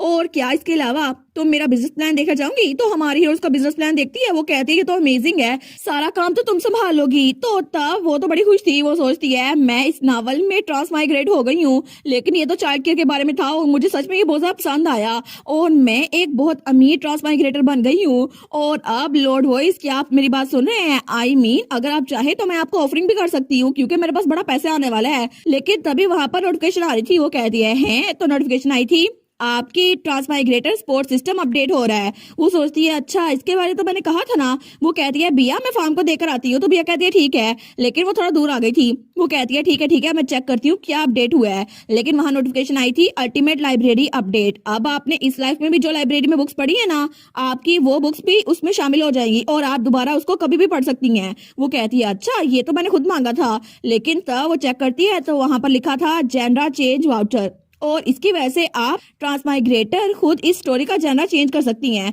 वो कहती है सच में जेनरा चेंज कर सकती हूँ? इसका मतलब है कि मैं इस बेकार से स्टोरी को बदल सकती हूँ। तो इसका मतलब है ये स्टोरी इतनी खतरनाक नहीं रहेगी। अगर ये सच है तो फिर मैं अपना ड्रीम अचीव कर सकती हूँ, क्योंकि मुझे रोमांस फैंटेसी नॉवल में जाना था जो कि चाइल्ड केयर के बारे में था। लेकिन जैसे वो उसकी प्राइस देखती है ना, वो कहती है 10 मिलियन। वो कहती है इतना बड़ा, मैं एक रैंडम से स्किल के लिए इतना सब कुछ क्यों खर्च करूं? ये तो सच में मेरा मजाक उड़ा रहे हैं। लेकिन उसके अलावा भी बड़ी सारी स्किल्स आई हुई थी। वो कहती है बाकी स्किल्स भी तो है ना, लेकिन वो सिर्फ एक वीक के लिए थी। वो कहती है ये अच्छी लग रही है, मैं इसको चुनती हूँ। लेकिन तभी वहां पर आया था आपके पास एक स्किल है जिसकी वजह से आप किसी को भी गिफ्ट कर सकती हैं। लेकिन तब उसके ऊपर एक आइकन आ जाएगा। वो कहती है एक आइकन? लेकिन वो बिया की तरफ देखती है। वो सोचती है बियांका के ऊपर तो मुझे कोई आइकन नजर नहीं आ रहा, मे बी ये हार्ड लेबर के लिए ना हो। लेकिन तभी उसके सामने एक स्केलेटन आ गया था। वो प्रिंस का स्केलेटन था। वो सोचती है बिया तो एक ब्रेनी कैरेक्टर है ना। लेकिन तभी वो स्केलेटन उसके लिए चाय लेकर आया था। वो कहती तुमने मुझे डरा दिया, क्या तुम चाहते हो मैं इसको पीऊं? Thank you. लेकिन जैसे वो उसको देखती है ना, तो उस स्केलेटन के ऊपर वो आइकन आया हुआ था जहां पे लिखा था skeleton serve 1000 for hidden skill farming. लेकिन वो सोचती है अच्छा तो ये वाला आइकन आना था, लेकिन क्या ये अनडेड क्रिएचर पे भी काम करता है? और ये स्केलेटन तो फार्मिंग बड़ा अच्छा होगा ना। लेकिन तभी नोटिफिकेशन आई थी आपको इसके लिए 3 मिलियन कैश यूज करना होगा। वो सोचती है गिफ्ट के लिए भी 3 मिलियन यूज करना पड़ेगा, ये तो कुछ ज्यादा ही हो गया। लेकिन चलो मैं इसको गिफ्ट को परचेज कर लेती हूँ। और तभी वो परचेज करती है और स्केलेटन के ऊपर सारी की सारी पावर्स आ गई थी। वो कहती है तुम्हें पता है ना तुम्हें क्या करना है? तो स्केलेटन तो बड़ा खुश हो गया था। वो कहता है बिल्कुल। और तभी वो वहां से भागने लगता है। तो हमारी सोचती है देखा अब ये काम करेगा। और तब वो बड़ी फुर्ती से काम कर रहा था और सारे के सारे बॉक्सेस उनको पैक भी किए जा रहा था। तो बियांका वहां आती है। वो कहती है लगता है ये स्केलेटन तो बड़ा एफिशिएंटली काम कर रहा है। तो एली कहती है हाँ बिल्कुल। वो सोचती है मुझे लगता है फेयर इफेक्ट के साथ साथ ये स्केलेटन मुझे ओबे करते हैं। लेकिन अब तो इसके पास पावर भी आ गई है और ये वाला स्केलेटन तो सबसे ज्यादा फुर्तीला है। लगता है बाकी स्केलेटन भी इसकी बात मानेंगे और जब मैं यहाँ पर नहीं होंगी ना तभी ये काम करता रहेगा। और इसके अलावा ये तो खुश भी लग रहा है। और वो स्केलेटन तो बड़ा खुश था क्योंकि वो वही प्रिंस था जिसने फार्मिंग करनी थी। और तब दूसरी तरफ हमें हमारी हीरोइन डंजन से बाहर दिखाई जाती है। जब वो पूरे मीनार को देखती है, वहां पे सारे मेड सर्वेंट काम कर रहे थे। वो सोचती है किसी और के ऊपर ये मार्क नहीं है, मुझे लगता है कि ये सबके लिए नहीं है। मे भी ये बात सेंस बनाती है क्योंकि ऐसे लोग को ढूंढना बहुत ही ज्यादा मुश्किल है जिनमें हिडन पोटेंशियल हो और वो भी स्पोर्टिंग कैरेक्टर हो। लेकिन तभी वहां से कोई गुजर रहा था और उसके ऊपर वो मार्क था। वो कहती है क्या, और वहां से प्रिंस गुजर रहा था, उसका भाई। वो कहती है मेरे भाई के पास एक आइकन है। वो कहती है प्रिंस, लेकिन तभी वो खिड़की के साथ जा लगी थी और प्रिंस को देख रही थी। वो सोचती है ना सिर्फ इसके पास स्किल है, लेकिन जो स्किल है वो बड़ी अमेजिंग है। और वो तो बड़ी खुश हो गई थी, वो तो अपने भाई को बड़े प्यार से देख रही थी। लेकिन तभी उसका भाई कहीं जाता है तो वो दरवाजा खोल के वहां आती है। वो कहती है प्रिंस, लेकिन तभी वहां पर लॉर्ड रोमडियो, वो यंग लॉर्ड बियांका का भाई, वो प्रिंस को धक्का देता है और प्रिंस नीचे गिर जाता है। तो प्रिंस वो नीचे गिरा हुआ था, लेकिन वो कहता है उठ जाओ प्रिंस, और उसके ऊपर तलवार तानता है जो कि लकड़ी की थी। वो कहता है ये खत्म नहीं हुआ। तो हमारे सोचती है क्या आखिर यहाँ पर हो क्या रहा है, क्या ये मेरे भाई को असॉल्ट कर रहा है। तो तब तो रोमडियो तो उसके भाई को बहुत ज्यादा मारी जा रहा था उस लकड़ी की तलवार से। लेकिन तब हमारी हीरो उसकी तरफ आती है। वो कहती है प्रिंस, तो तब वो अपने भाई के सामने आग खड़ी रहती है, वो उसको ब्लॉक कर लेती है। तो रोमडियो कहता है आखिर तुम कौन हो। लेकिन तब वो कहता है एक मिनट, तुम तो वही रोटन टोमेटो वाली लड़की हो ना, लेकिन अब मेरे रास्ते हट जाओ अगर तुम्हें मुझसे मार नहीं खानी तो, है ना सर। वैसे भी मैं तो स्पेरिंग कंपटीशन कर रहा हूँ। तो पीछे उसका टीचर बैठा हुआ था। वो कहता है बिल्कुल आउटसाइडर यहाँ पे अलाउ नहीं है, और उसको तो जीरो इंटरेस्ट था, वो तो अपनी मूछों को ताव दे रहा था। लेकिन हमारी कहती है स्पेरिंग कंपटीशन ऐसा कुछ नहीं है, मैं जैसे मर्जी देखूं, लेकिन मेरा भाई तुम पे वार कर ही नहीं रहा, ये तो सिंपली। तो तब अपने भाई के साथ देखती है जो नीचे गिरा हुआ था, उसको बहुत चोटें लगी हुई थी। वो सोचती है ये तो असॉल्ट है ना।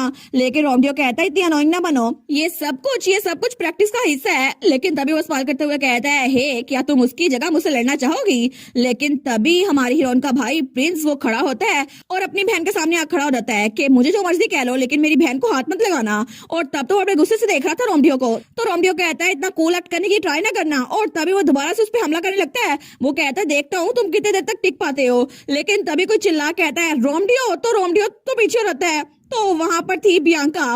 वो कहती है आखिर ये किस तरह का बिहेवियर तुम शो कर रहे हो। तो हमारी उन कहती है लेडी बियांका। तो बिया कहती है एली तुम ठीक तो हो ना। लेकिन तभी वो अपने भाई को घूर के देखती है। वो कहती है आखिर तुम बच्चों की तरह एक्ट करना कब बंद करोगे। तो उसका भाई डर जाता है, हालांकि उसे 2 साल बड़ा था। वो कहता है मैं क्या करूँ, टीचर ने ये कहा था कि मेरी स्पॉट ट्रेनिंग का हिस्सा है ना सर। तो उसका सर वहां पर आता है। वो कहता है हेलो लेडी बियांका। तो बियांका कहती है अच्छा, तो आप इसकी जगह सिचुएशन को एक्सप्लेन क्यों नहीं करते सर, क्योंकि मुझे लगता है कि आपने सब कुछ उसको सिखाया होगा। तो वो दोनों डर गए थे। तो टीचर कहता है लेडी बियांका मैं तो बस चाहता था कि यंग मास्टर स्वॉर्डमैनशिप में इंटरेस्ट ले।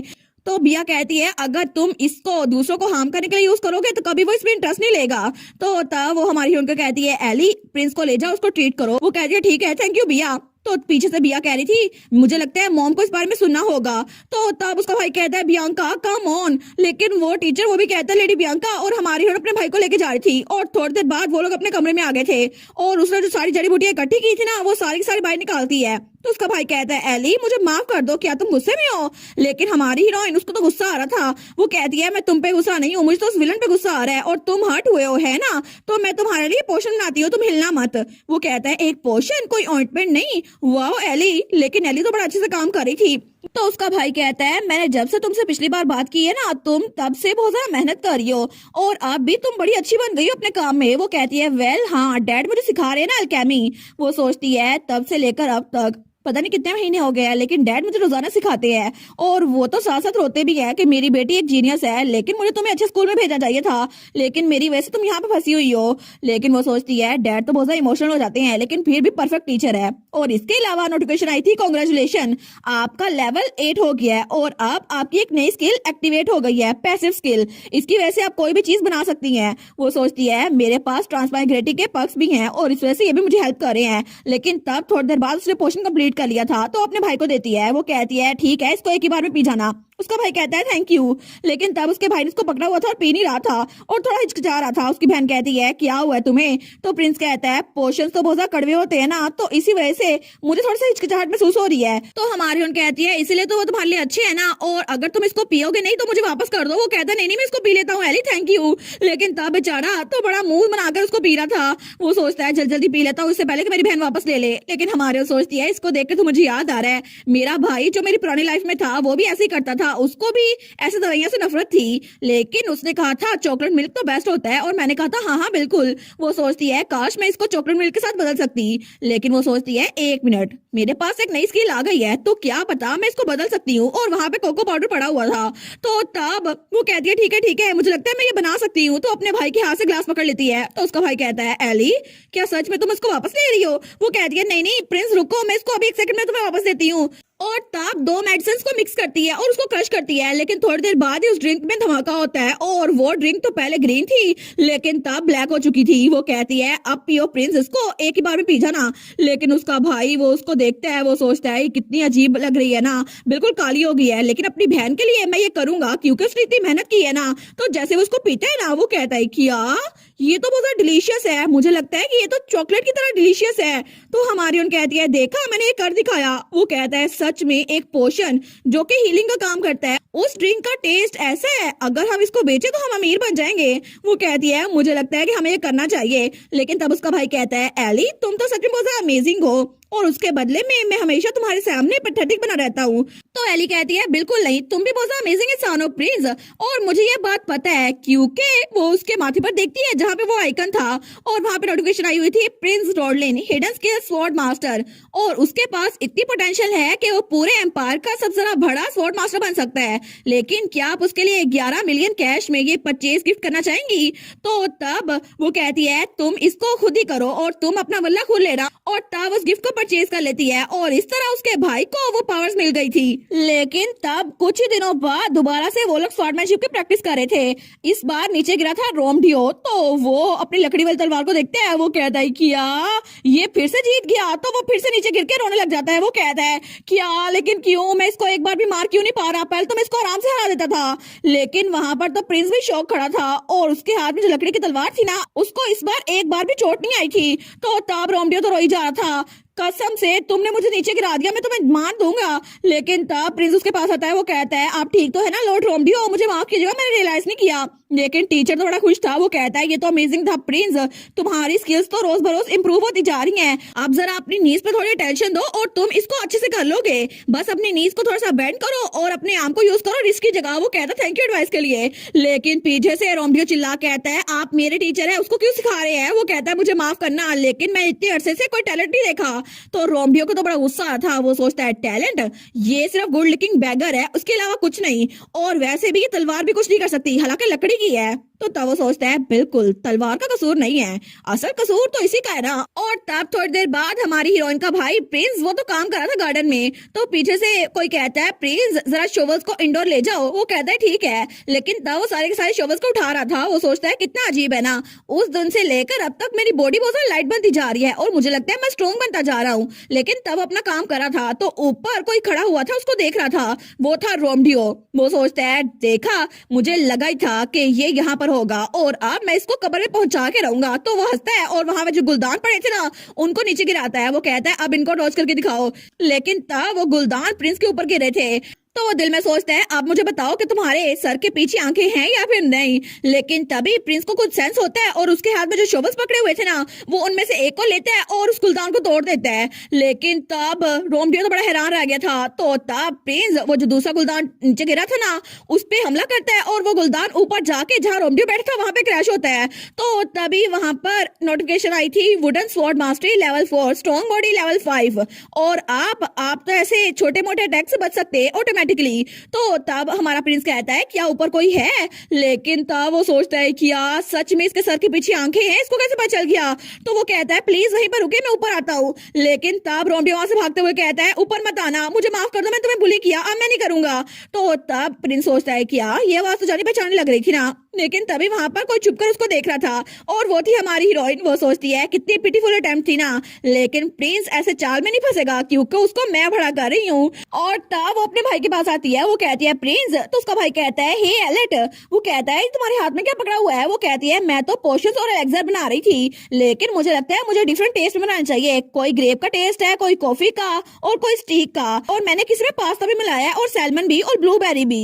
तो ये सारे के सारे अलग अलग टेस्ट के हैं और इसके अलावा तुम्हारे लिए मेडिसिनल सप्लीमेंट भी बनाई है जो तुम्हारी बॉडी को एनर्जी देती है और उसके मुंह में वो चॉकलेट डाल देती है। वो कहती है मुझे पता है तुम भी स्वॉर्डमैनशिप की प्रैक्टिस करते हो रात के वक्त भी, लेकिन अब इसको खाओगे ना तुम्हें फटीग नहीं होगी। और वो इडियट, मेरा मतलब है लॉर्ड रोमडियो, वो भी बहुत ज्यादा टॉनिक लेता है ना, तो मुझे लगता है कि तुम भी ट्रेन करने वाले हो तो जरा मेहनत करना और नाइट अकेडमी में जाना।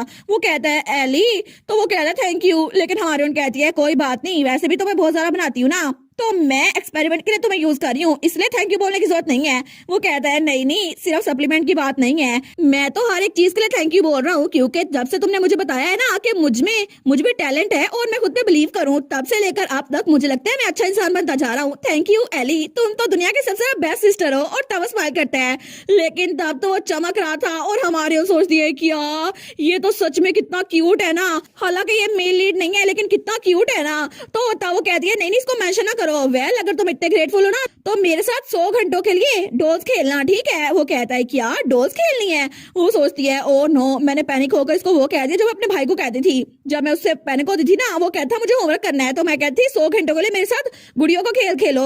वो कहती है नहीं नहीं, मेरा मतलब है, तो पीछे से कोई उसको बुलाता है। वो कहता है प्रिंस क्या इधर आके मेरे हाथ बटाओगे। तो प्रिंस कहता है अच्छा, लेकिन तभी हमारी अली कहती है तुम जाओ ना, तुम्हें काम के लिए बुला रहे हैं। वो कहता है ठीक है अली, तुमसे बाद में मिलता हूँ। तो हमारी उनके पास जा रही थी, वो कहती है हाँ ठीक है जाओ, और जो मैंने पहले कहा था ना उसको भूल जाओ और सिर्फ अपनी ट्रेनिंग पे फोकस करो। वो कहता है ठीक है और उसको बाय करा था, लेकिन तब वो शोबस को उठाते हैं। वो सोचता है पता नहीं एली और मैं कभी भी डोल्स के साथ नहीं खेले, लेकिन मुझे ऐसा क्यों लग रहा था कि जैसे मुझे इसकी ख्वाहिश हो रही है, जैसे मैं इसको जानता हूँ, लेकिन पहले तो ऐसा कभी नहीं हुआ था। तो तभी इसको कोई बुलाता है प्रिंस, तो वो कहता है ठीक है मैं आ रहा हूँ। और दूसरी तरफ हमारी हीरोइन वो तो वहां से जा रही थी और उसके हाथ में सारे के सारे पोर्शंस पकड़े हुए थे। वो सोचती है मुझे लगता है कि अगर मैं पकड़ी गई ना ट्रांस माइग्रेटर के तौर पर तो बहुत ज्यादा बुरा हो जाएगा, तो मुझे केयरफुल रहना चाहिए, क्योंकि नावल्स में तो ये टैबू होता है ना। लेकिन वो सोचती है मे बी मेरा वाला थोड़ा सा डिफरेंट नावल हो ना, तो क्या पता कि मैं वॉइस से पूछ लूं। तो तब वहां से मुड़ने लगती है, लेकिन वहां पे कोई खड़ा हुआ था और वो उसे टकराती है। वो कहती है मुझे माफ कीजिएगा मैडम, क्या आप ठीक तो है ना। तो वहां पे कोई औरत थी, वो झुक के एक पोर्शन उठाती है। वो कहती है क्या तुमने ये पोर्शन बनाया। तो एली कहती है ओ हाँ जी। तो वो कहती है कितनी इंप्रेसिव हो ना तुम। और इसके अलावा जब हमारी एलिस की तरफ देखती है ना तो उसकी आंखें चमक रही थी और उसकी पर्पल कलर की आईज थी। तो एलिस सोचती है क्या ये मुझे ऐसे क्यों देख रही है, और इसकी आंखों को देखकर मुझे ऐसा क्यों लग रहा है जैसे ही मेरी रूह में झांक रही है। तो तब वो कहती है तुम्हारा नाम एला ट्रोडलिन है ना, क्योंकि मैं तुम्हें जानती हूँ। और तब वो उसको पोषण देती है, लेकिन हमारी हीरोइन तो बहुत ज्यादा पैनिक कर रही थी। वो सोचती है पता नहीं ये कौन है, लेकिन इस इंसान के बारे में मुझे कुछ अजीब महसूस हो रहा है, जैसे इसके पास कोई पावर हो जो उसकी आंखों से जाहिर हो रही हो। वो औरत हमारी हीरोइन के सामने खड़ी हुई थी, तो हमारी हीरोइन उसको घूर के देख रही थी, लेकिन तभी पीछे से बियांका और उसकी मॉम आती है। तो बियांका की मॉम कहती है गुडनेस, आपने मुझे बताया क्यों नहीं, आज आप आने वाली है मदर इन लॉ। और उसी के पीछे बियांका थी जो अपनी मॉम के पीछे छुप रही थी। तो हमारी हीरोइन सोचती है क्या एक सेकंड, अगर ये इनकी मदर इन लॉ है तो इसका मतलब है कि ये कार्टेल या गिलेट है। और तब उसे याद आता है, मुझे याद आया बुक में मैंने पढ़ा था कि असल में ये तो एक कार्डिनल है जो कि वेटिकन सिटी में रहती हैं, जहाँ पे मेल लीड भी है, लेकिन इसके अलावा भी ये कार्डिनल तो बहुत ज्यादा डिलीजेंट है और सोलमन और रिस्ट्रेंट भी हैं, लेकिन मोस्ट इम्पोर्टेंटली इनके पास एक एबिलिटी है जो कि बहुत ज्यादा स्पेशल एबिलिटी है। और तब वो अपने कमरे में आ गई थी और उनको जाता हुआ देख रही थी। वो सोचती है मुझे अभी भी याद है क्योंकि इनकी एबिलिटी बहुत ज्यादा इंटरेस्टिंग थी, लेकिन इसी वजह से मुझे ऐसे घूर के देख रही थी। और तब वो वहां से जा रही थी और पीछे काउंट कांटस और रोमडियो थे, लेकिन हमारी हीरोइन सोचती है कहानी में तो ये बहुत ज्यादा इंपॉर्टेंट कैरेक्टर थी और इनको सामने देखना तो बहुत ज्यादा फैसिनेटिंग लग रहा है, क्योंकि मैं तो एक्सपोर्टिंग कैरेक्टर की तरह जी रही हूँ ना, और ये तो बिल्कुल वैसे ही जैसे मैंने इमेजिन किया था। लेकिन तभी नोटिफिकेशन आई थी the voice that shaped the world, वो प्लेज है क्योंकि आप इस दुनिया में इंटरेस्ट ले रही हैं। तो हमारी हीरोइन कहती है मुझे तो बस इस बात की फिक्र हो रही है कि पता नहीं मेल लीड कैसा दिखता होगा, क्या जैसा मैंने इमेजिन किया है वैसा ही होगा। अगर ऐसा हुआ ना तो वो तो बहुत हैंडसम होगा, उसके ब्राइट सिल्वर हेयर होंगे और ओशन ब्लू आईज होंगी और उसके लुक्स तो बहुत ज्यादा ब्रेड टेकिंग होंगे, लेकिन वो तो कुछ और इमेजिन कर लेती है। तो नोटिफिकेशन आई थी voice that shape the world, वो पूछ रही है कि आप उनसे मिलना चाहती हैं। वो कहती है ऑफ कोर्स मैं मिलना चाहती हूँ, लेकिन मैं ट्रांस माइग्रेटर हूँ, अगर मैं ट्यूटोरियल पीरियड में उससे मिलना चाहूँ ना तो नहीं मिल सकती, क्योंकि वो तो स्टोर में बहुत बाद में अपेयर होगा। लेकिन नोटिफिकेशन आई थी voice that shape the world, उसके पास आपके लिए एक लिटिल ट्रिक है। वो कहती है एक ट्रिक, लेकिन तभी थोड़ी देर बाद वहां बियांका उसके कमरे के बाहर खड़ी थी, तो वो नॉक करती है। वो कहती है एली ये मैं हूँ बियांका, क्या तुम अंदर हो। और तब वो थोड़ी टेंशन में लग रही थी, लेकिन तभी हमारी एली दरवाजा खोलती है वो कहती है बिया अंदर आ जाओ, तुम यहाँ पर क्या करने आई हो? मुझे लगा था तुम्हारी पूरी फैमिली गार्डन में तुम्हारी ग्रैंडमा के साथ वॉक कर रही है। तो बिया वो कुछ बोल नहीं पाती, लेकिन तब हमारी अली कहती है क्या हुआ तुम्हें? वो कहती है मेरी फैमिली मेरे बगैर ही ठीक है। तो हमारी उन कहती है क्या?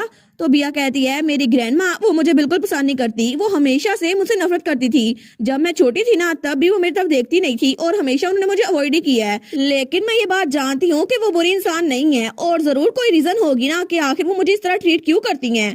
तो हमारी उन कहती है बिया वो सोचती है ये जरूर हर्ट होगी ना क्योंकि इसकी ग्रैंडमा इस तरफ देखती नहीं है। लेकिन तब बिया कहती है ऑफ कोर्स मैं तो अपने भाई के साथ भी वॉक नहीं करना चाहती ना, इसलिए मैं वहां पर नहीं गई। लेकिन वो सोचती है शायद इसको पता नहीं है कि इसकी ग्रैंडमा इसको क्यों देखती है ऐसे, लेकिन मुझे पता है और बिया इसको तो कुछ बेहतर डिजर्व करता है। वो कहती है तुम्हें पता है बिया एक्चुअली, लेकिन तभी दरवाजे पे दस्तक होती है और वहां बटलर आ गया था। वो कहता है एक्सक्यूज मी एलेट रोडलिन।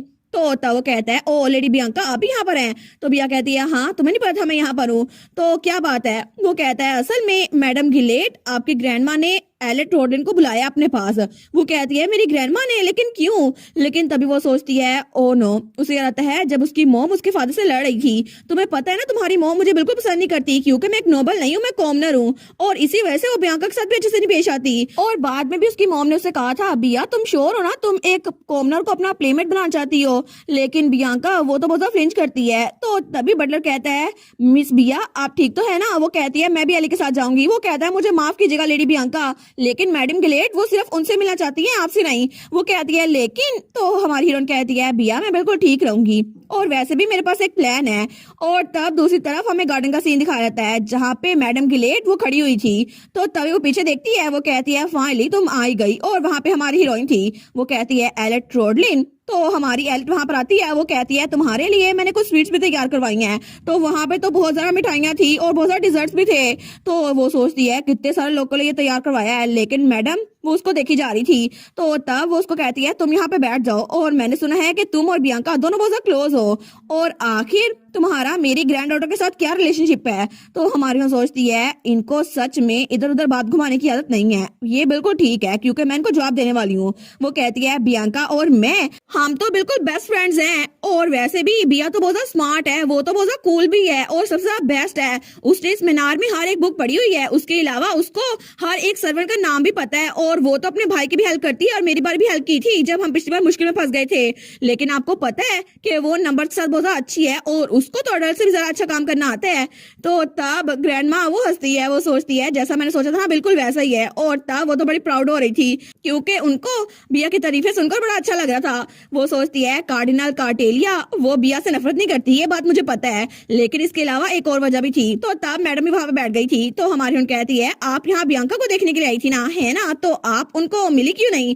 तो तब वो कहती है अच्छा तुम्हें ऐसा लगता है? लेकिन हमारी उन कहती है जी बिल्कुल, क्योंकि अभी तक बिया वो मरी रही है इसीलिए आप मुझे देख रही हैं। तो वो कहती है क्या तुम्हारा क्या मतलब है?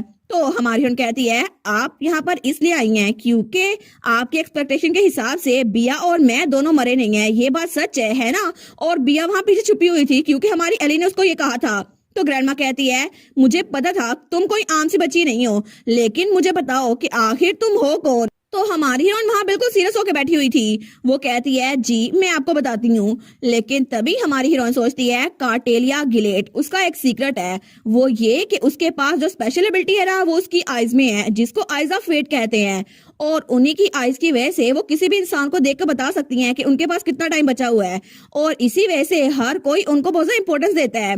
लेकिन जब बिया पैदा हुई थी ना तभी उन्होंने देख लिया था कि बिया 10 साल की उम्र में मर जाएगी और इसीलिए वो अपनी ग्रैंड डॉटर से दूर रही थी। तो एली कहती है मुझे लगा ही था कि आखिर आपको मेरी जैसी सर्वेंट गर्ल का नाम क्यों ही याद होगा, ये सेम था है ना, क्योंकि मेरी मौत भी उसी दिन होनी थी। तो ग्रैंडमा कहती है क्या? वो कहती है क्योंकि बिया और मेरे सर के ऊपर एक ही तरह का टाइम लिखा हुआ था क्योंकि हम दोनों ने एक ही दिन मरना था, लेकिन हम दोनों मरे नहीं। तो वो थोड़ा पैनिक हो गई थी। वो कहती है तुम्हें इस बारे में कैसे पता, ये सब कुछ तुम्हें कैसे पता?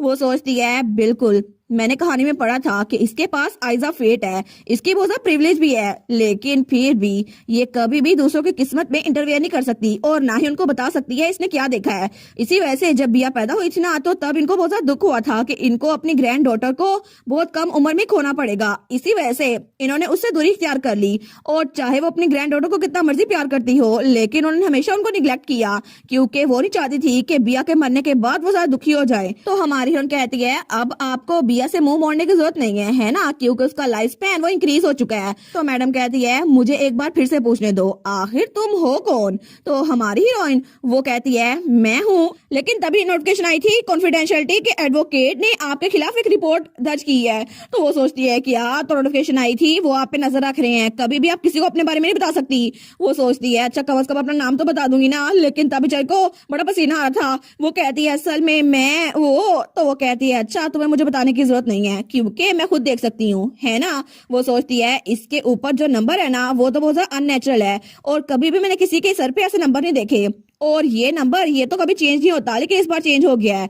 वो कहती है क्या तुम एक रिटर्न नहीं हो, इसी वजह से तुम्हें मेरा और बिया का फ्यूचर पता है ना। तो तब वो स्माइल करती है और कहती है और इसी वजह से तुमने बिया का फ्यूचर चेंज कर दिया, और इसके लिए मैं तुम्हारी बहुत ज्यादा थैंकफुल हूँ क्योंकि तुमने मेरी प्यारी बिया की जान बचा ली। लेकिन तब हमारी हम कहती है मैडम गिलेट, बिया सच में बहुत ज्यादा कूल, क्लेवर और काइंड है, और इसीलिए वो सब अडल्ट से ज्यादा बेहतर है और उसको हर एक चीज पता है, और मैं बहुत ज्यादा खुश हूँ कि वो मेरी इतनी अमेजिंग दोस्त बनी। लेकिन तब मैडम गिलेट वो भी स्माइल करती है, वो कहती है थैंक यू सो मच, मैं तुम्हें जितना मर्जी थैंक यू बोलो ये काफी नहीं होगा, और मुझे कभी भी उसको ऐसे ट्रीट नहीं करना चाहिए था। अगर मुझे पहले पता होता कि वो जिंदा बच जाएगी तो फिर मैं उसको इतना प्यार करती जितना मैं कर सकती थी। वो तो सच में बिल्कुल छोटी सी है, मुझे उसका हाथ पकड़ लेना चाहिए था। लेकिन तभी पीछे से किसी की आने की आवाज आती है, तो मैडम गिलेट पीछे देखती है तो वहां बियांका थी। वो कहती है ग्रैंड मदर, और वो अपनी ग्रैंड माँ के पास आई थी। तो उसकी ग्रैंड माँ कहती है बियांका आखिर तुम कब से यहाँ पे खड़ी थी? तो हमारी सोचती है स्टार्ट से ही, क्योंकि मेरा मिशन सक्सेसफुल हो गया। लेकिन तब बिया कहती है क्या ये सच है? क्या आपने तब से मुझे सिर्फ इसलिए इग्नोर किया क्योंकि मैं जल्द ही मरने वाली थी? तो उसकी ग्रैंड माँ कहती है मुझे माफ कर दो, मुझे डर लग रहा था कि अगर तुम मर गई तो मैं हर्ट हो जाऊंगी, इसी वजह से मैं तुम्हें इग्नोर करना शुरू कर दिया, मुझे माफ कर दो। तुम्हारी ग्रैंड माँ के तौर पर मैंने कभी भी तुमसे कोई अच्छे अल्फाज नहीं बोले और ना ही तुम्हें गले लगाया, मैंने तो बस। तो भी आगे बढ़ती है, उसको गले लगा लेती है। वो कहती है मुझे बहुत ज्यादा खुशी हो रही है ग्रैंड माँ, मुझे खुशी हो रही है कि आप मुझसे नफरत नहीं करती थी। तो उसकी ग्रैंड माँ वो भी इमोशनल हो रही थी, वो भी इसको गले लगाते हुए कहती है हाँ बिल्कुल मेरी प्यारी बच्ची, मैं सच में तुम्हें बहुत ज्यादा पसंद करती हूँ। और तब हमें कुछ देर बाद का सीन दिखा रहता है, जब हमारी हीरोइन वहां पे अकेली बैठी हुई थी, तो तभी मैडम गिलेट उसके पास आती है। वो कहती है एलेट रोडलिन, तो हमारी कहती है जी मैडम गिलेट। तो वो कहती है मैं सच में तुम्हारी मकरूज हूँ, और इसी वजह से वो अपना नेकलेस उतारती है, उसको देती है। वो कहती है प्लीज इसको ले लो, ये मेरी बहुत ज्यादा करीबी दोस्त ने मुझे दिया था और मैं उम्मीद करती हूँ कि तुम बिया के साथ अच्छी दोस्त बनी रहोगी।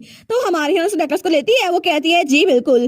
तो तब वो कहती है अगर तुम्हें कुछ और भी चाहिए तो मुझे बता दो। तो हमारी हीरोइन कहती है नहीं नहीं कुछ भी नहीं चाहिए मुझे, मैं तो बस खुश हूँ कि आप दोनों खुश है। लेकिन तभी वो सोचती है एक मिनट, मैं ये तो कर ही सकती हूँ ना। तो तब वो कहती है एक्चुअली असल में मुझे कुछ चाहिए, मैं चाहती हूँ मैं आपके साथ वेटिकन को विजिट करूँ। वो सोचती है मुझे लॉर्ड वॉइस ने यही तो ट्रिक बताई थी, उन्होंने कहा था कि अगर मैं इन दोनों की दोस्ती करवा दूं ना तो क्या पता मैं इनके साथ वहां जा सकती हूँ वेटिकन में। हालांकि इसकी पॉसिबिलिटी बहुत कम है, लेकिन फिर भी हो सकता है। तो तब मैडम ग्लेड कहती है वाह तुम तो बड़ी प्यारी बच्ची हो, तो मैं इसको अरेंज करवा दूंगी और हम लोग जल्द ही सेक्रीफाइस का सीजन सेलिब्रेट करने वाले हैं, तो तुम मेरे साथ आ सकती हो।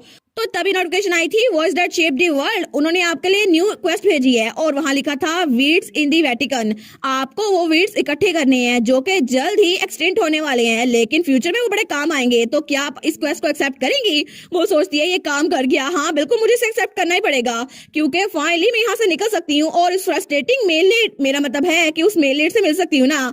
और दूसरी तरफ वेटिकन सिटी, वहां उस चर्च में मेल लीड वहां खिड़की के पास बैठा हुआ था, और तब वो उसकी आंखें दिखा जाती हैं जो कि बहुत ही ज्यादा प्यारी थी, और जैसा हमारी हीरोइन सोचा था ना वो तो बिल्कुल वैसा ही था, हैंडसम था। लेकिन फाइनली अब हमारी हीरोइन वेटिकन जाके मेल लीड से मिलने वाली है, तो क्या पता वो स्टोरी को चेंज कर दे। और इसी के साथ ये वाला पार्ट यहीं पर ख़त्म। तो आप लोग बताइएगा आप लोग को ये पार्ट कैसा लगा, और वीडियो को लाइक और चैनल को सब्सक्राइब लाजमी कीजिएगा। बाकी वीडियोस का लिंक भी स्क्रीन पर नज़र आ रहा होगा, तो काइंडली उनको भी चेकआउट कर ले। और thank you so much for watching my videos. Stay safe, bye bye.